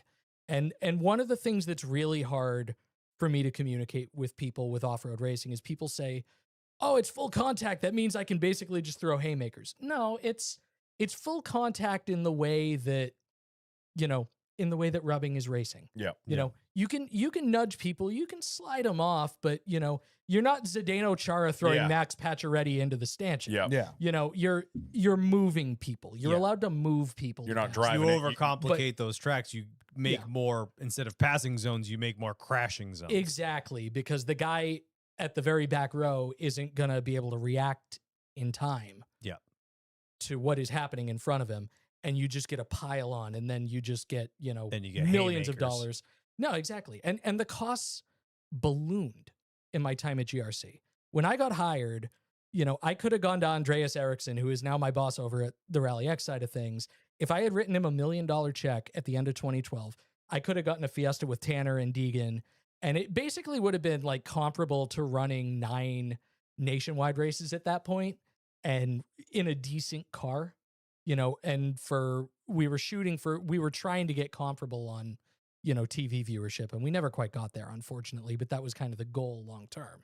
2017, you know, I talked to one of the teams that was towards the back, and they were writing 1.6 per year to run Deadass Last. Wow. And it was, you know, and the TV you were on for more households because instead of ESPN2, it was over the air NBC. But nonetheless, you're still topping out at 300, 400, 500,000 viewers. So, you know, it stopped making sense. Right. The 2012 spend for the 2017 TV viewerships, I'm wearing this hoodie because it came out this year, not 10 years ago. Yeah. You know, like, but it just, the finances never lined up. So that has been another huge thing. And when you are series promoter and car builder, it is much easier to manage that. And the cost compared to what they used to be, staggeringly low. Good. Super, super, super low. And that just sets it up for long-term success from a business standpoint. Yes. You know, Well, and you're also not there's overspending more on the options for broadcasting now. game. Yeah, that Like as well. you guys could easily be on Flow, or So- just go straight to YouTube like Formula Drift does. So you know what's neat is that Crandon has a relationship with the Racer Network. Yep.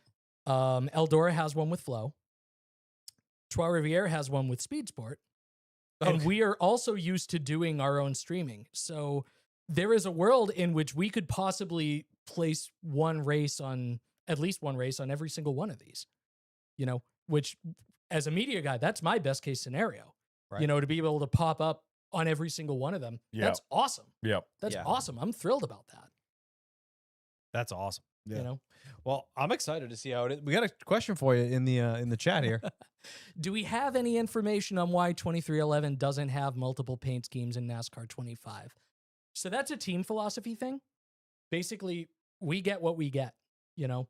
There's a reason why Ryan Ellis has gotten pretty much every paint scheme of his in. Literally. And it's because, you know, his management team has done a bang up job of getting us those files. Hell, even our guy Brad Perez has what, 3 or 4? Yeah. He's Yeah. got Yep. 3 or 4. None of the ones we were on, but Yeah, the number is the problem. Yeah. Yeah. Right. Yeah, but that's the thing, you know, and certainly much has been made also of 2311's mass market retail strategy anyway, where you don't see them in the Lionel Authentics line, Mhm. and you know, and I would imagine that this is kind of the same thing. You know, obviously you don't want to not be included in the video game period, but there are certain partners that may not want to be included because it's just not part of the premium strategy Right. Well, that they're that's selling. And, Monster Energy. That's Mhm. 90% of Riley Herbst's races last year were Monster Energy. Ty Why is also- that? Do you know? Ty, they don't advertise to children, Is that- and that's- it's because the video games the for toy. all ages. That's the same thing with the diecasts. Got it. It's Yeah, because and- diecasts are all ages. A 6-year-old could get their diecast, and they don't want to advertise their product that should be aimed at a higher audience to kids. There And is they also can't regulate it. there is also the complicating factor of Monster has a brewing company. Right. Well, does the that's Tyler Beast. Reddick. Tyler Yes. Reddick ran a lot of Beast cars. Yep. You can't advertise Beast on the video game. It's an alcohol. Whereas Red Bull does not do alcohol, and therefore, you know, it was a little, not a lot easier, you know, and I have worked in the Red Bull ecosphere, and that is part of the reason why I do licensing on the iRacing side, because I learned how to manage other people's brand marks from Red Bull, where it was basically like, you do not modify this for any reason. These are our guidelines. You don't F with them. Yep. And it's like, okay, I can do that. I was honestly know? surprised to see Red Bull in the game. Yeah, and it did. I believe it took a little bit of extra work. So shout out to everybody who got that done. That wasn't Yep. my caller, but I but, also you know. wanted to, I don't know if, I doubt you had anything to do with this, but it just reminded me Yeah. with the alcohol stuff. Mhm. In the cutscenes with Junior and TJ, Mhm. thank you for not blurring things out, because that always, I remember bringing it that up I when, didn't have anything to do when the with. game first came out. I remembered I brought it up to these guys called Never Forget the old EA games. Yep, that and blurred everything. And they had when you first open the game, I'm Ryan Newman, and it's in the game, and the Winston logo was like, and not subtly either. It was like half his fucking shoulder was blurred out. So the first thing I noticed when you open the game, you get that first Junior and TJ talking about the Yep. ARCA race and what's on the table, a Chastain Busch car. And then right over Dale's shoulder is the The butt, entire bud the side. entire bud side with a big Winston sticker right over. And I'm like, yes, Yeah. it's real. It's not, because that would have looked awful if everything was blurred yeah, out. if you had or, to blur that stuff. or yeah, if that- they, right, or or like they they would would've- have put red tape over it or Yeah, something. or they would have you know? told him, "Hey, change the background when you video record these." I videos." was laughing. So that was the first thing I noticed. I was like, Yeah. yes. No, exactly. And that's a key part of the experience for so many people. I mean, you know, there are certain limitations that we face in certain other places. You know, iRacing, I call them trap sponsors because it's a fun acronym: tobacco, religion, alcohol, politics. Yep. I can't put those in the paint booth. You know, our friends at Right, Trading Paints have got you covered. Yes, they do. They very much do, but I can't put those in there. You know, and it's some of them legally, some of them it's just a good standard anyway. You know, because you just create way more of a firestorm. Oh than- yeah. Yeah. I than you would actually have on otherwise. that subject, I've had Yeah. a question that I have something that's always I've always wondered. When you guys do a scan of a track, Sure. you know, you go to some of the smaller tracks, some of the short tracks. Yep. Obviously, the billboards are true to life. Yeah. Do you have to contact the businesses that are on those? Like Like no, some of them, it's like, you know, Joe's Trucking, and there's a phone number for a real business because that's the billboard that was there I when they can- scanned the track. no. I usually when those deals are done, it's basically it's passed through. It's we are reflecting the track as the Okay. track exists. Yep.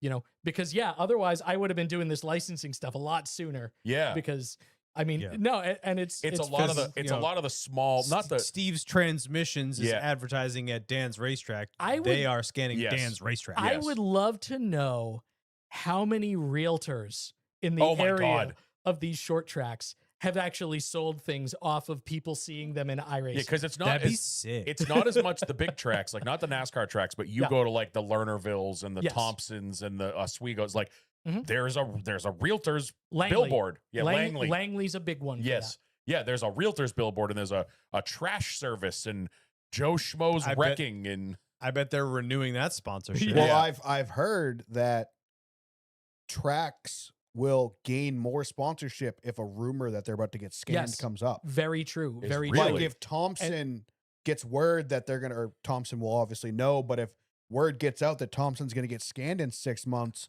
all of a sudden those billboard prices just went up because they know they're gonna be immortalized in this game Right. for 5 to 10 years before they ever rescan it again. And or something. adversely, the tracks can ask for more at time Right. of renewal, yeah, Yeah. which is great for everybody. That's Exactly. cool. Exactly. And A I rising mean, tide. and I know we've even had some tracks where they actually go in and ask us to update the billboards anyway without the new stuff. That's cool. You know, and there have been times. There's actually one, and I'm not going to name names and throw the person under the bus, but it's like 3 or 4 times he's mentioned it to me, and I've said, absolutely, send me the files. Still waiting on them files. I'm not telling you who it is. Yeah, but if he listens to this, he'll know. He will know. I have awesome. crawled up their backside about this multiple times even because I now look like the Chicken Little internally because I'll bring it up internally and it's the sky is falling. No, it's not.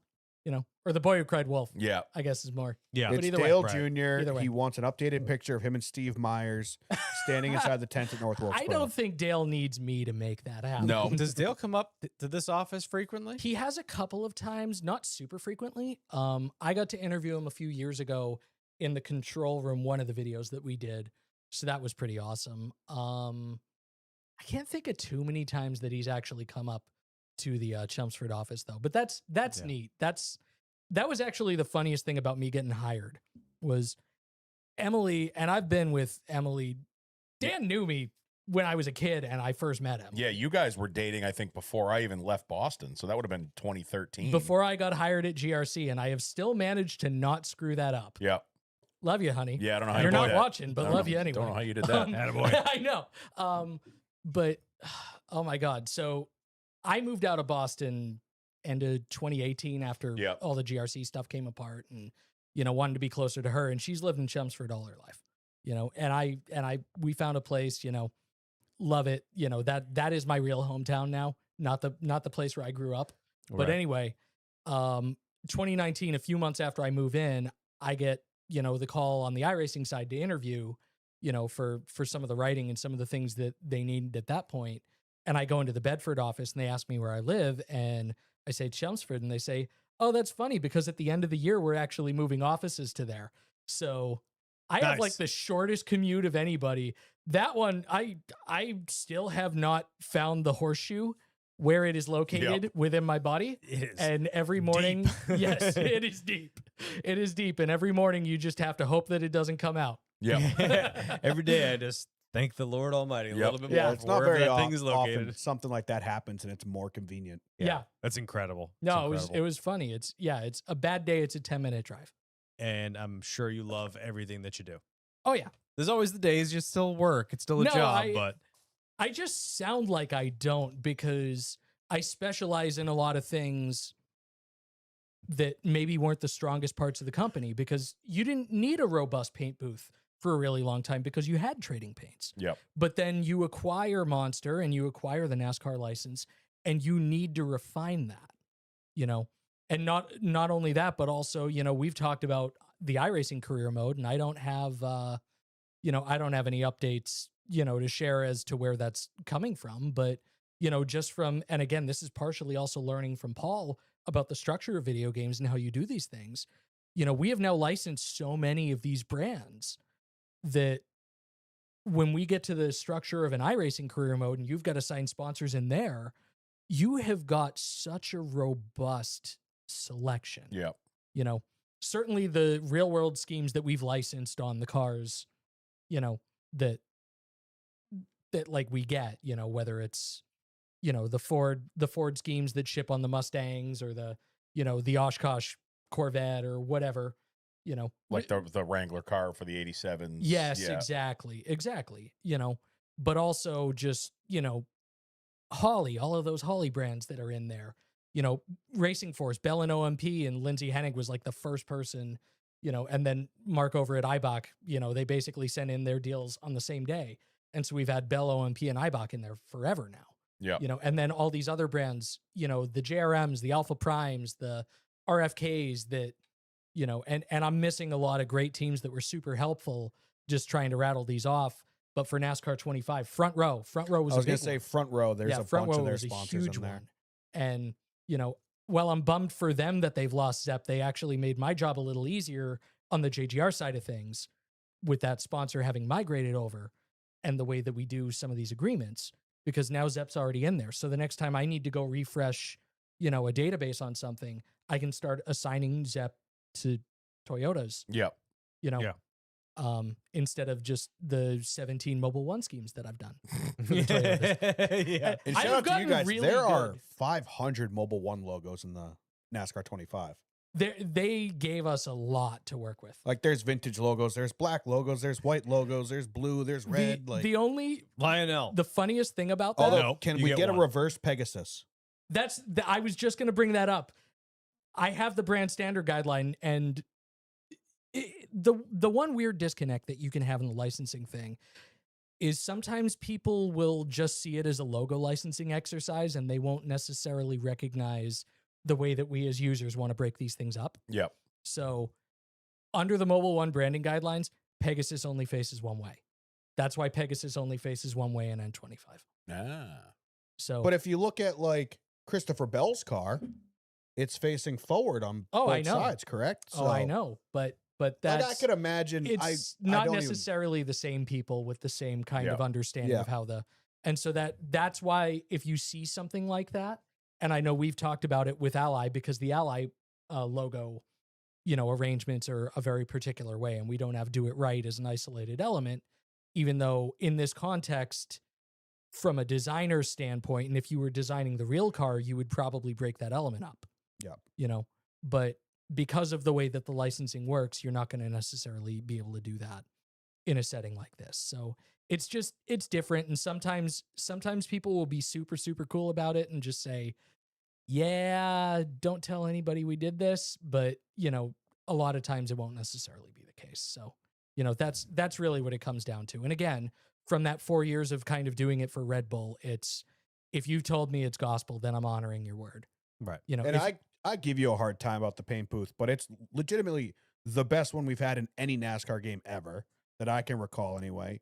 It's second in video games, I'd say only to like Forza, yeah. but they've had it for 20 years. Yeah. So they've been refining it for years. The one I'll actually give the most credit to is Gran Turismo, because GT. I haven't played a lot of Gran Turismo, So GT, you can actually upload files online and import them into the game that way. Oh, okay, yep. And so the big difference between a Gran Turismo and a Forza and us is it's a lot different when you also own the playing field.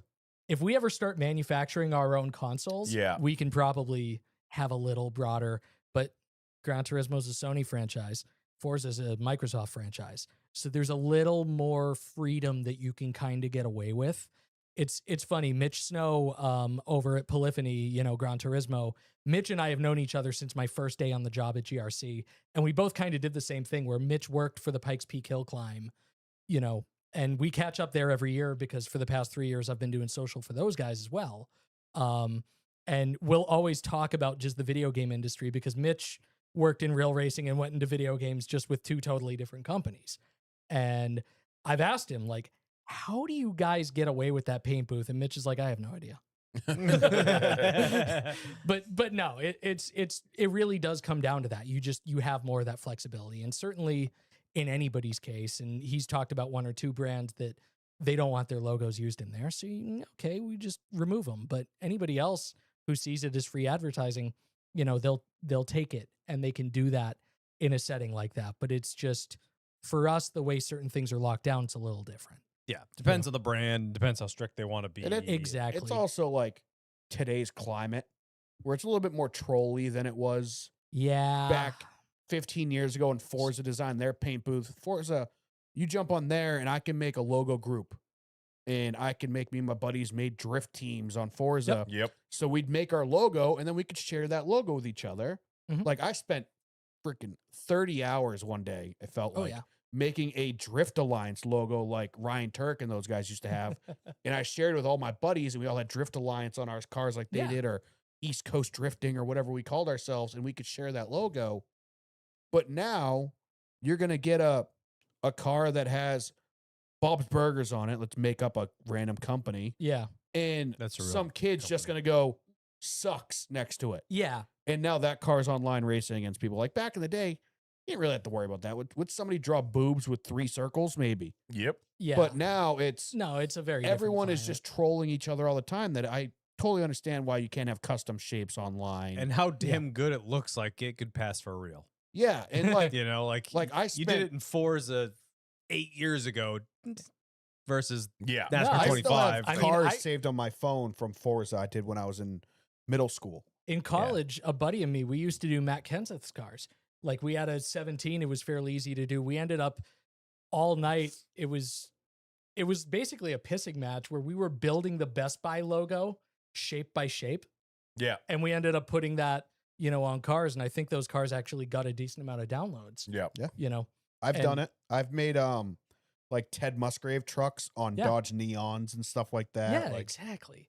No, and it's a ton of fun. But yeah, when you are in that more licensed space, like we are with the NASCAR games, like we will be with the IndyCar games, it's just, and like we've been with the World of Outlaws games as well. There are certain things that you just kind of have to do to protect everybody's IP from the, now you from the could jerks.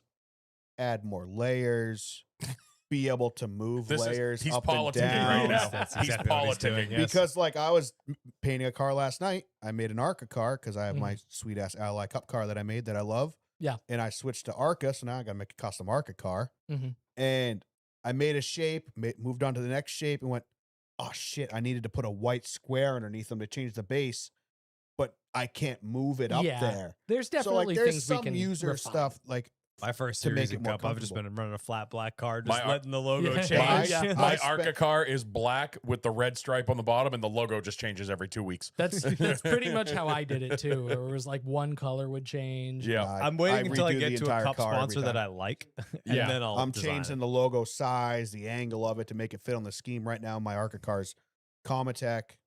I never know how to pronounce that word. Cometic. Cometic. Cometic. Yeah. Great company. I've used their parts in the past. Not the best.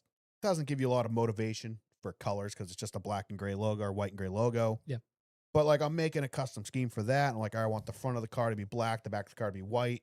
So I got to Mhm. do a white square, separate it with some gradients or This, something like folks, is that. called the TISM. And it's just little stuff that other games have refined because, like I said, Yeah. Forza, Gran Turismo, they've been doing it for 30 years. you guys are brand new at it, and like I said, I can't say enough how it's the best it's ever been, Yeah.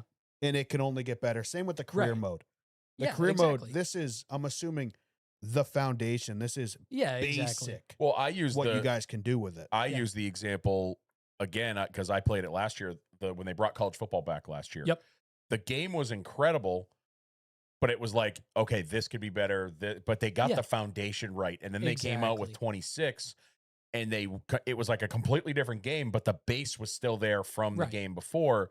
And I think we were talking about that before NASCAR 25 even came out. Yeah. I was like, I guarantee you, it's going to be the same thing. The bases they're going to be there. This is Yeah. the foundation of the house. Next year's game is going to be putting the cabinets and the finishes in. Exactly. You know? And there are already partners, logos that we can get into whatever the next project looks like. Yep. That have signed in the meantime. Is Yeah, there that is a, one of them. That is Is that it a is- multi-game To deal? answer your question, Mike, yeah. Yeah, Mike, not this year, but next year. Yeah, to answer that question. Yeah. How many so games are in the deal? that I don't know. I don't have many of the details exactly on what's coming next. I'm pretty focused on in what I do, the communicating when the January 26 updates kind of come Yep. out. Which And is then- the first question that we have. Yeah. yeah, I kind of suspect because this released so late in the season Yeah. that we're going to kind of get like a NASCAR 25/26 update to start the year. Yeah. And they're going to quickly adapt it before the official NASCAR 26 comes out. That way you can run Chase Elliott's 2026 Daytona scheme in NASCAR 25 and not have to wait till November. So Like I that mean, would be my guess. So here's the thing, and it's very it's kind of difficult to give anybody a satisfying answer on this. Yeah. Yeah. But the mechanics of doing a professional racing game, especially now where the paint scheme changes every week, are so foundationally different from saying getting Madden NFL out in August. Yeah. Or getting NHL out in September. It really and it's not even just they want to have it out and kind of fresh for the holiday season. The practicality of getting 400 to 500 paint schemes done for cars, Yep. and especially when that is like one of the last things that should kind of be finished because you got to make sure this thing Works. drives awesome before you get too fancy with the textures. Well, not to You know. mention you guys have 2 new bodies to scan for this year. Yep, there. I'm sure all the Dodge licensing, that's all brand new. Yep, there's That's gotta certainly be a a bunch hurdle. of changes that Yep. that you have to deal with all those changes. Not to And mention the so- programming with the new playoff format, the new schedules. Mm-hmm. Godspeed with you guys in San Diego. No idea how you're going to pull that off. But it's that there's a million things that'll change, but I'm Yeah. sure paint schemes to satisfy might be something that they might incorporate early on Yes. to at least kind of give you a little cushion before they transition to the brand new game. Which Yeah, I'm and- assuming you guys are going to come out with next year. And this year. again, I didn't come prepared with any of the details. Well, you What should the have. hell, I'm very Chris? mad. I'm But- pissed. but- You but knew I I can was at going to least- be here. But at least I can say, because Greg Hill has said it multiple times that we have a season 2 release window for St. Petersburg. So on iRacing itself, which we do the 4 seasons, December, March, June, Yeah. September. So the plan right now that GH has put out there a few times is basically, we're trying to have St. Petersburg ready to go for that March build. Yep. Which makes sense because then that's like right after the IndyCar race, right after the, and then that makes that ready for the future. For the future Oh, games. Yep. Not only NASCAR, but obviously also IndyCar, Yep. which has a 2026 release date at some point as well. So, Busy over there. Oh, yeah. oh yeah. Oh Well, yeah. it's- I mean, iRacing is the best of the best. So it was such a breath of fresh air when they took over the console games. Mhm. And like we've said, this is the best one ever. I mean, and it's just the beginning for you guys. It can only I mean, get just better. the small details like the shops and the career mode expanding. Yeah. We've talked about me and you talking about like carrying over associates. Like that would be a cool thing. Yeah, in the I would love to future. see that. That's definitely on my wish Um, list. I will say though, one of the coolest little details that I don't know if any other game's done in the past is the paint schemes are at the right tracks. So yeah, that was Like and, I and I played gotta one of the credit old Bethany ones. for that because Bethany has been just as meticulous about the details. Oh, you mean like As I am. the AI cars? Yeah, Yeah. like Oh. play one of the old NASCAR games and they do a throwback expansion pack. Yep. You're gonna see them at the Coke 600 at Daytona. They just hit Mm-hmm. shuffle on the paint schemes and they just show up. This is every throwback in the game is at Darlington. Oh, that's cool. I didn't. Yeah. Yeah. You go to Pocono, Alex Bowman's in the best friends paint scheme at Pocono because Mhm. that's when he races it. You go to the Coke Yeah. 600, everyone has their patriotic schemes. Yep. You go to Indianapolis, Larson's in his double car. Oh, that's cool. There will Like, be I there will missed be that. mix-ins. Yeah. Occasionally if we didn't have a scheme from a certain race. Well, the 2311 guys, Missed it 'cause I was obviously, out they only front have the one whole time. scheme. Or that for one, Never but also made it to like Cup yet. the Hayek guys, where we didn't have a lot of the Hayek schemes. yeah, you just have the And two. And again, part of that also I think comes back to Sunny D and the parent company having sold that, during the release cycle, so it doesn't make a lot of sense there. But yeah, I mean, we go back to the Ryan Ellis example, and there's about 15 Ryan Ellis schemes in the game, and yeah, every single time they're going to appear at the right racetrack. That's cool. That's really, That's a I really never cool noticed that. detail that I never really thought of Yeah, because it's just like the AI. It just randomly generates whatever paint scheme they're going to run. In this Yeah. game, I forget No, what it's track I noticed deliberate. it. Honestly, it was probably Pocono and Bowman in the best friend scheme yeah, because that is such a. He only ran it twice, I think. He only Yeah. runs it So- twice a year. Yeah. So it was super recognizable immediately. Like, oh, that's different. and That- he always runs it at Pocono. right. That's He Darlington- always we runs. know because he we're always there. runs Yeah. the same scheme. Yeah. So it Darlington stood out and Charlotte immediately. are always the ones that are going to stand out the most. Yeah. If you want terms of just sheer impact on it, Oh yeah. you'll see 15 to 20 different ones because everybody who's licensed their throwback, it'll show up at Yeah, Darlington. that's Oh, cool. Also, Everybody who's send it up the licensed ladder. Yeah. Make it so I can do that as well. Oh 'cause yeah, not have Being the, able to switch my cars week to week yeah would be a really useful tool in the career mode. at least the copy over was added in one of the patches, and Yeah, it that's helps. fantastic. It helps, but yeah, Yeah. certainly. Yeah, save to all cars. No, that was Norm's hot take of the week. I was gonna hit the hot take one, but I was like, we've been talking about schemes for 20 minutes, so we might as well Well, hit I the mean, scheme that's the button. coolest part about a video game is Yeah. everyone's in the cool cars. Norm has gotten the most Coolest out of part? the paint booth. I Yeah. will say though, I do No. agree. It would be really cool to like, how now it was a couple years ago, Bowman had the day scheme and the night scheme. If Yeah. you could have that in career mode, like I have a day Yep. scheme, I have a night scheme. This is you have like, 4 paint schemes saved. Oh yeah, it's Yep. like go racing. Which scheme do you want? Yes. Right, exactly. Which Yeah. car? Yeah. Race this car Yeah. this week, that car. That Because would I be cool. have my red, white, and blue scheme. Yep. Well, That is just not in by the slots mix because now. I can't Right. really afford to have 4 good cars right now. I got like Yeah. 2 good Yeah. cars and 2 like okay cars. Yeah. I just ran like 17th at Watkins Glen, but I won a Daytona. Look at you Well, doing that more. was like I'm still an ARCA with 1 car, so I forget. I think it might have been the Xfinity series or the Truck series where you have multiple cars, but you're poor. Right. It might have been my first year in Cup, actually. I'm trying to save up my good parts to put on my championship car. Yes. So I'm running levels. I was counting this like 5-6 weeks in advance.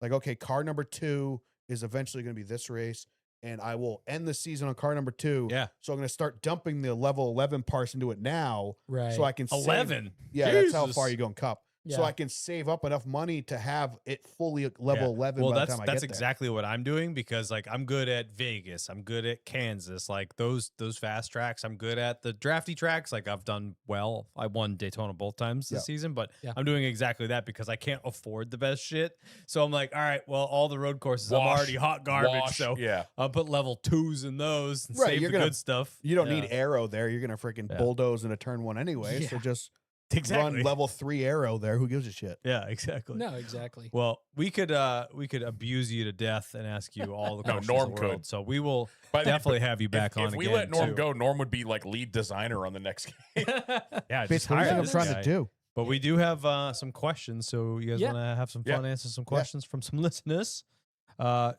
Golf Country TDI asks, January's almost over. When is the January DLC coming? Hashtag soon. Coming days.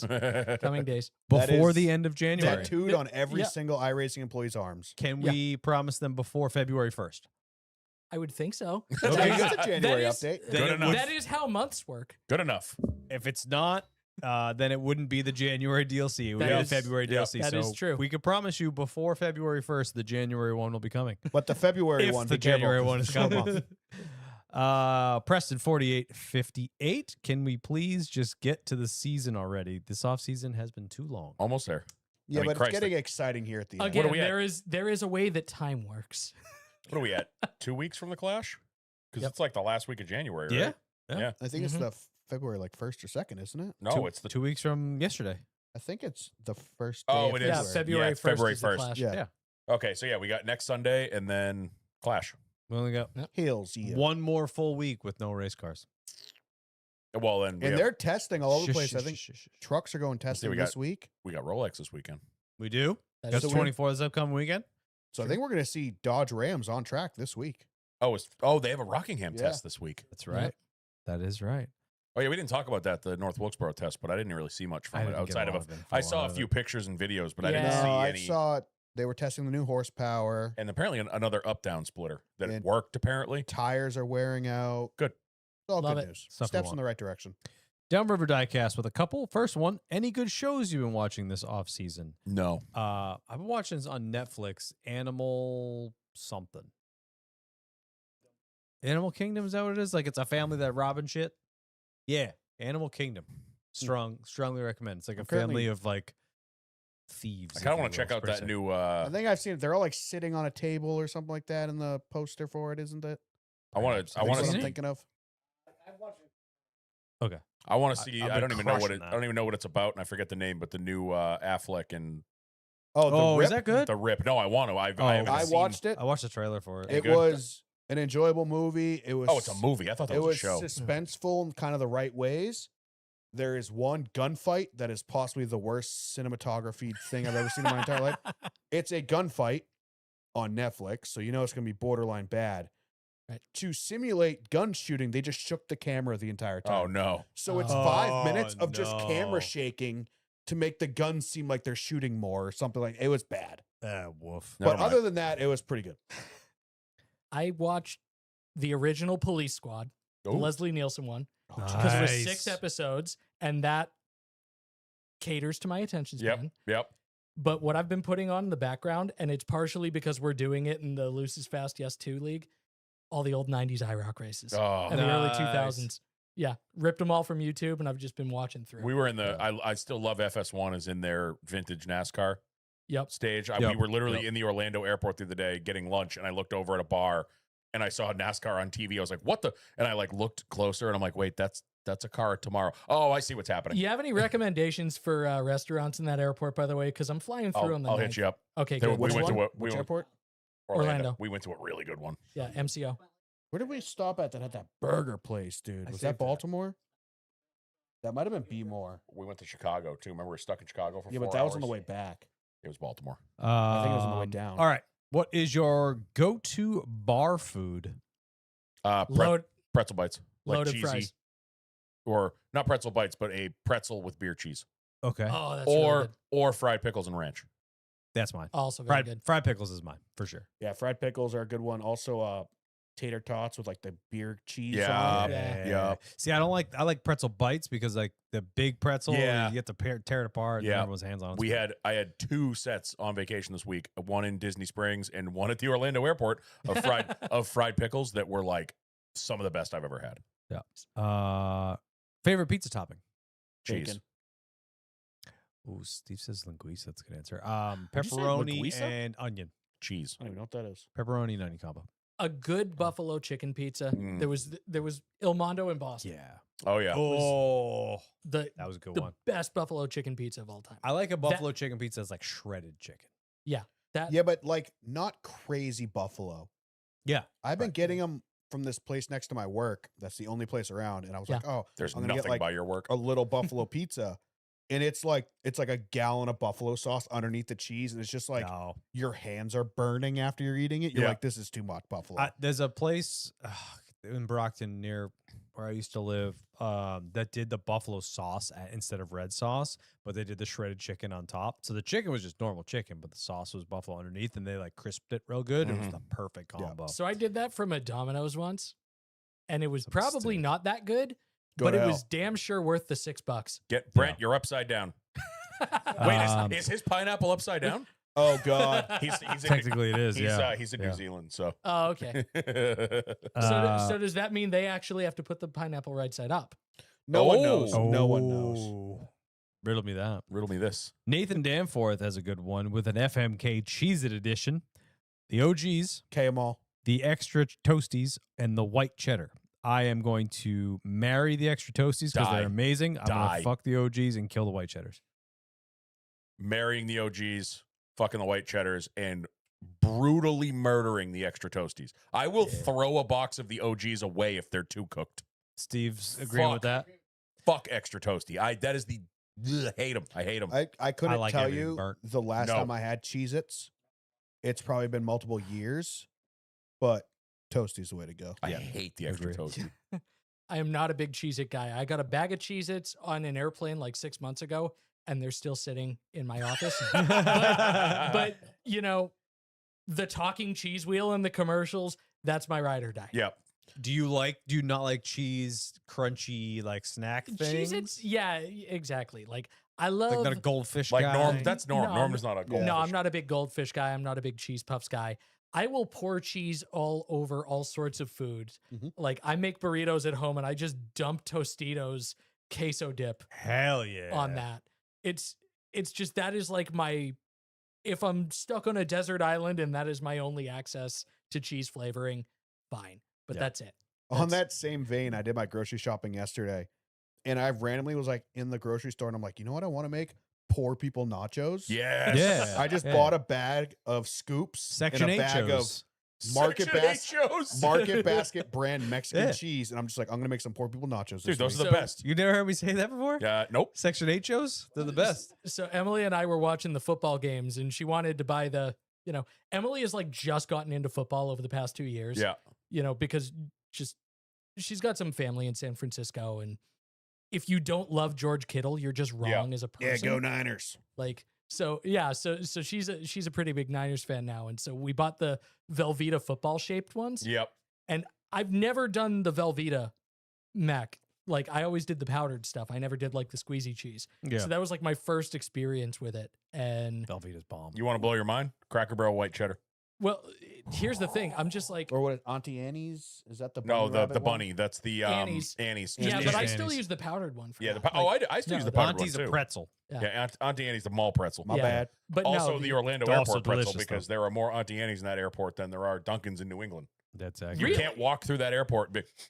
Like why? I just Everywhere, dude. everywhere, every corner. There's an Auntie Anne's there. So is that your recommendation? For No, it's not.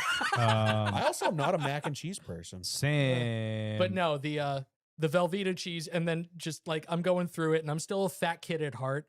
I had to lose a lot of weight to get back on the road because I was just like bad at traveling. 40 pounds ago. It sucks. It was I couldn't do it.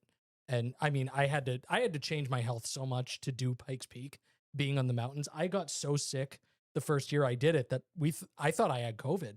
I was popping like Dayquils every 6 hours, and you could tell it was like you were 11:59 Cinderella at the ball trying to run out to a bathroom so I could just take a cocktail of pills Oh, just to stay stay functioning. alive. I just exactly. drink Dayquil. But anyway, Yep. I still have my fat kid at heart, so it's like I've put all the Velveeta cheese in, and I'm just trying to eat the little last bit out of the little packet, and I'm like, I just made mac and cheese with Handy Snacks cheese, didn't I? You did. It sounds better than it is. Yeah. That fair. sounds way better than it actually is. It just So at the Velveeta, you got the trick where you use the lid and you suction it or squeegee it with the lid into the. no, bucket because I've stuff. only done this twice before. Once before a Niners win, and once before a Niners loss. There you go. Oh, actually, you know And what? now I've we heard don't is have to do it anymore. jalapeno Cheetos mac and Cheaters? cheese. Jalapeno cheaters. Sorry, I was just thinking about how them damn Yoders are going to steal this championship this year Me and the boys gonna go get a couple of jalapeno poppers, with some cheaters dust on them. Did you see that the couple cold Liberty pops. Bibbity guy has found love in the commercials now? Yes. Did he really? Yeah. Good for him. He's getting lasagna, and I can't even tell what she's trying to Well, pronounce. let's get jalapeno this next question, shall we? Oh, nice. Nice. No. Like that. Sam Valley 95 with the last three. Have you ever had jury duty? Yes. Yes. No. I was let go. I was not. I got out of the one time I was assigned because I was assigned to Lawrence while I was living in Boston. I didn't have a car, and the bus would come in after Yep. they called. Nope. So they let me go. I've had Sorry. to go. I've got called twice. I didn't get chose the first time, and then the second time I had to sit in on a week-long trial, and it was mind-numbing. Although at least I had an interesting one. That's cool. I That's didn't, good. I didn't have a super boring trial, but like 6-7 hours in there, and then the problem is It was too. the NASCAR lawsuit. No, I wish it was. And then the deliberation process when everybody in the room agrees, but there's one person that's like, I don't really know, and everybody just wants to fucking go home. Oof. I thought we were gonna kill this woman. All right. What is your opinion on the F1 movie? I have not watched it So yet. I know Norm watched it. I finally watched it. It was on the cruise ship. They had like 3 different movie channels, and there was just movies rotating on them all day. Give it a grade and why. What? Oh, and so I did not. I think I missed the first like 10 minutes of it because I went back to the room just to kind of chill out, and I saw it was on. I thought it was really good. Like the visuals are unreal. The way that they integrated it with the actual F1, kind of like Days of Thunder, how there was all the gratuitous garage shots. Sure. Very similar, where like the team is fake, the drivers are fake, everything's fake, but they show a garage shot and there's their whole driver line, their lounge set up like right next to the Ferrari one. Yeah. And there's shots of current drivers, and current drivers are involved, even if they don't speak in the movie. You would. It was filmed at a It real was track. filmed at a Yeah. real track during a real race. The actual racing stuff was actually really good. I mean, obviously, there's the gratuitous wreck into the woods. I was like, that's a little much. Very, very driven. Very driven-esque. They did spoil it. it. It was very spoilers. it's just one of those like it is in every racing movie. There's just like Days of Thunder. Yeah. There's one wreck where you're like, Come on. come on, really? No. Overall They- grade. I would give it like a solid B+. That's strong. I would rewatch it. Yeah. I'd rewatch it. It was Yeah. good. I think, like I said, visually it's very Oh, good. visually, it's so good. beautiful. It's got the corniness that you would expect. It's also got like just built-in F1 corniness. Yes. That they're taking something that's not exciting and trying to make it really exciting. But it's also like literally the exact Days of Thunder 2 that I had pictured in my head, yeah. It is. as well as like Top Gun Maverick. Kind of like the same. There's only so many storylines you can do with old guy, young sport that I would imagine doing with a Days of Thunder 2. It's a better execution of the driven plot, Yes. is what it is. It's literally driven, Yes. actually. What's the gift Yeah. for a norm score? Or grade, Uh, whatever we're going to do. We got to come up I'd with a say scheme. like 8, yeah. Same as Dan, right around B. Yeah, like a B-ish, Yeah. like 8B, somewhere in that B ballpark. plus from me. Yeah. Yeah. B It's plus good. from me. I was impressed with a lot of the stuff. I thought a lot of the details were good. Unfortunately, we were not the sim that was name checked in the movie, but that's okay. I caught that. We have, I did we have a catch good. that. No, we're all right with the Assetto guys. We do different things. You know, we're very closed source and they're very open source. Yeah. You can mod Assetto. You can't mod iRacing. Yeah. It's just a different space in the. Yeah. So you know, it's like it's no hard feelings about that. We do different things. And, But yeah, really liked it. There were a couple crappy throwaway things with the female characters that I didn't like as much. Yeah. Mhm. Like just, you know, kind of potholy. Like, Yeah, like, there's why a did little we do bit of that with the tire changer? Like it just too much didn't- girl boss kind of stuff going on. I didn't mind that, but No, I it know was- what he means though. But Like, Yeah, it no, was it like was- forced. It was like, why did this? Yeah. Why did we put this tire changer in the movie? Like, are we just like kicking her because she's a girl and we're trying to quickly show that Sunny Hayes is not a total a-hole? yeah. Because it's a 2.5 hour movie, guys. If you can't figure out how to do that a little better than 30 seconds there, then Yeah. you know It's really good that's- though. You should watch yeah, it. yeah. definitely. And Sonny starting out the movie wanting to go to the Baja. I love that. Oh, and then he ends it. Or yeah, whatever. Yeah, with his cool lifted van and That- shit. that- Yeah, van's sick. the van rules. that does it for the questions. We Couple got anything in the couple disco? quickies in Discord. Old Levi saying another season's upon us. Looking forward to riding through it with y'all again, even if that ride is a short bus. Woo. Mike is vegan. Which driver gets their first cup win first? Zilich, Hocevar, or Gibby? Zillich.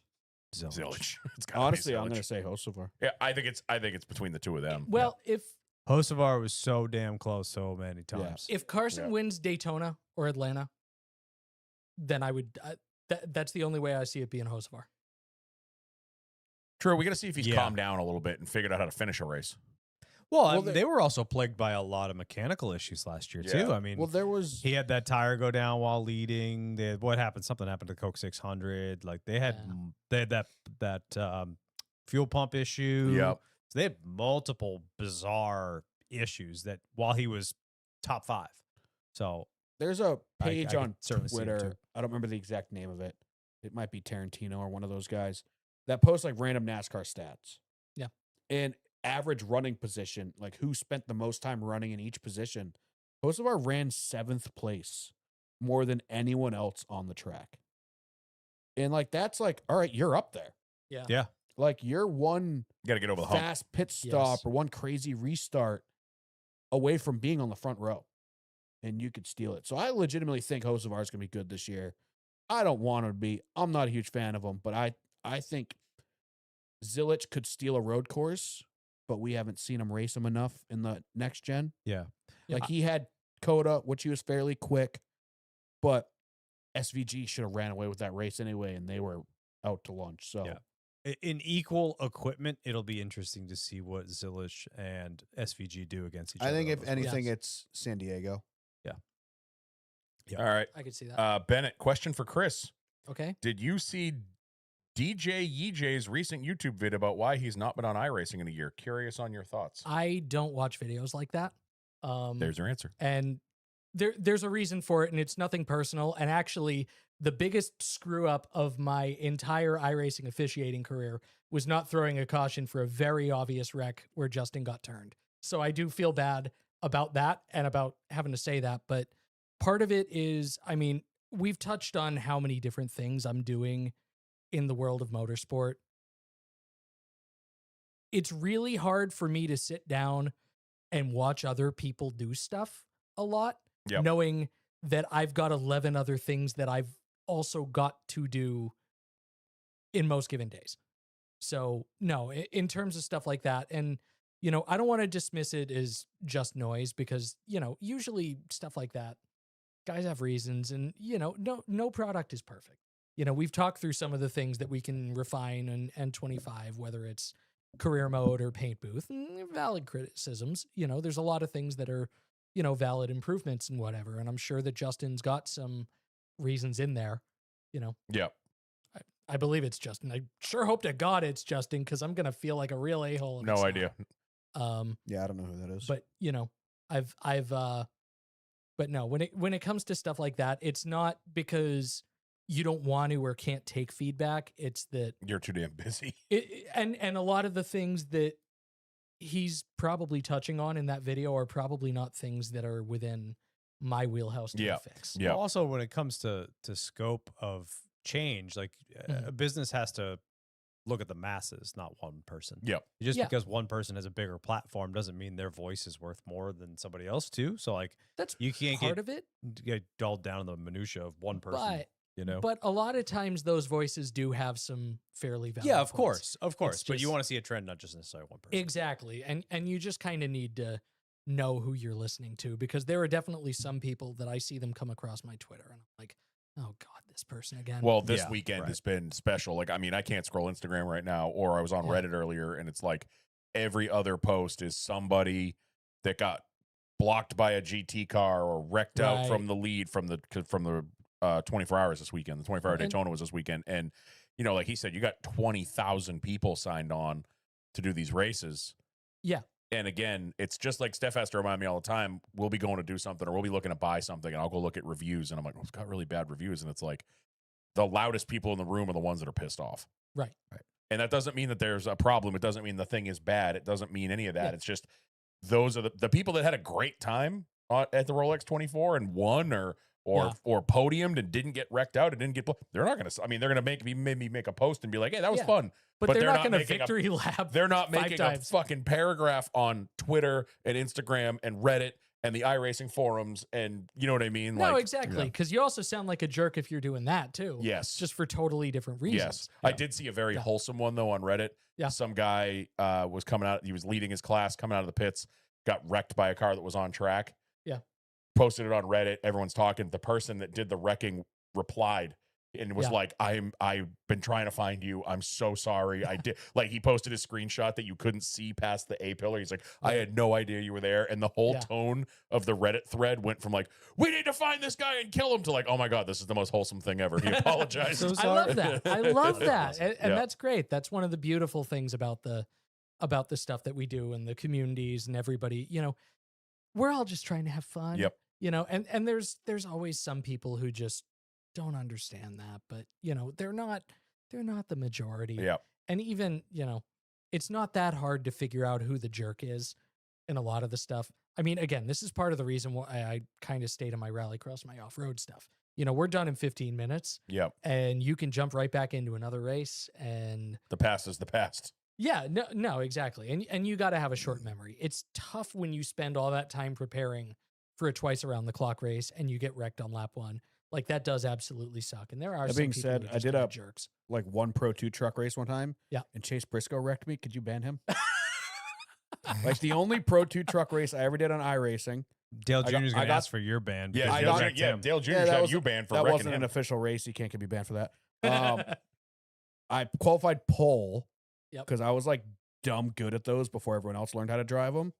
And Chase Briscoe was just chomping into my lead, and just wiped me out on a turn and flipped me over. And I was just like, sick, thanks, bro. You'll never win a cup race. Show That's the funnest thing about iRacing though, is the fact that, not as much anymore because it's not, but like when I got on during COVID, I still remember calling my dad after I hopped into a random race and pushed Bobby Labonte to the lead. And he came Yeah. over the radio and was like, that was a good push. Thanks, man. And I was like, what just happened? Yeah, Like, no. you know what I mean? Freaking the fuck out. Yeah. It was a race with like Bobby Labonte. There was a bunch of people in it. Like, Yeah. you're never going to get to do that anywhere else. You're not going No, to hop it's- into an Xbox lobby and have Dale Jr. and these people on, but you can Being- do that on iRacing. Being the admin of LCQ League, and I wish I had equipment to actually race with Yep. those guys, but admitting for Pastrana, Alexander Rossi, Connor Daly, Yep. Ed Carpenter, noted road course specialist in LCQ League, Ed Carpenter, Yep. which was the funniest thing because Ed will be the first person to tell you he sucks on those things. And that's the whole reason he went down to a limited schedule in IndyCar, so he wouldn't have to turn both directions anymore, And yet we put the Lotus 49s on Detroit, which is like God mode hard, and he waxed everybody. It's awesome. Like it wasn't even remotely close. Yep.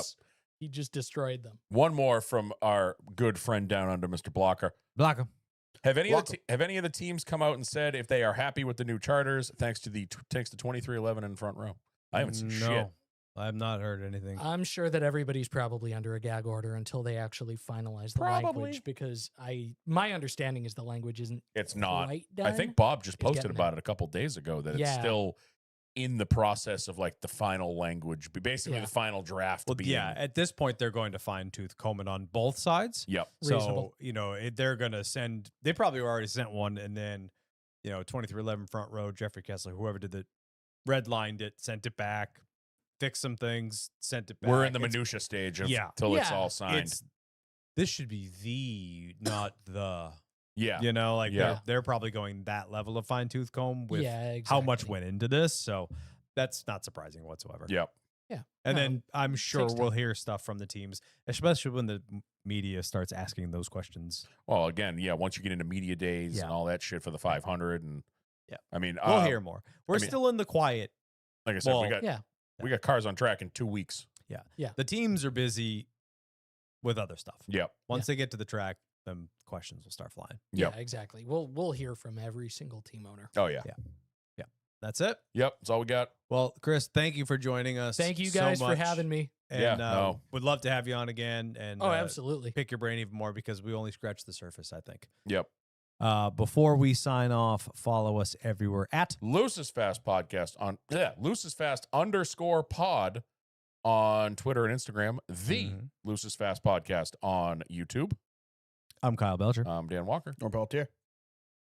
Who am I again? Nice. Chris Leone. Very special guest. Very Steve's over special there. guest. Steve doing his job over there. We love you. Barely. We'll see y'all next time. Later. Peace out.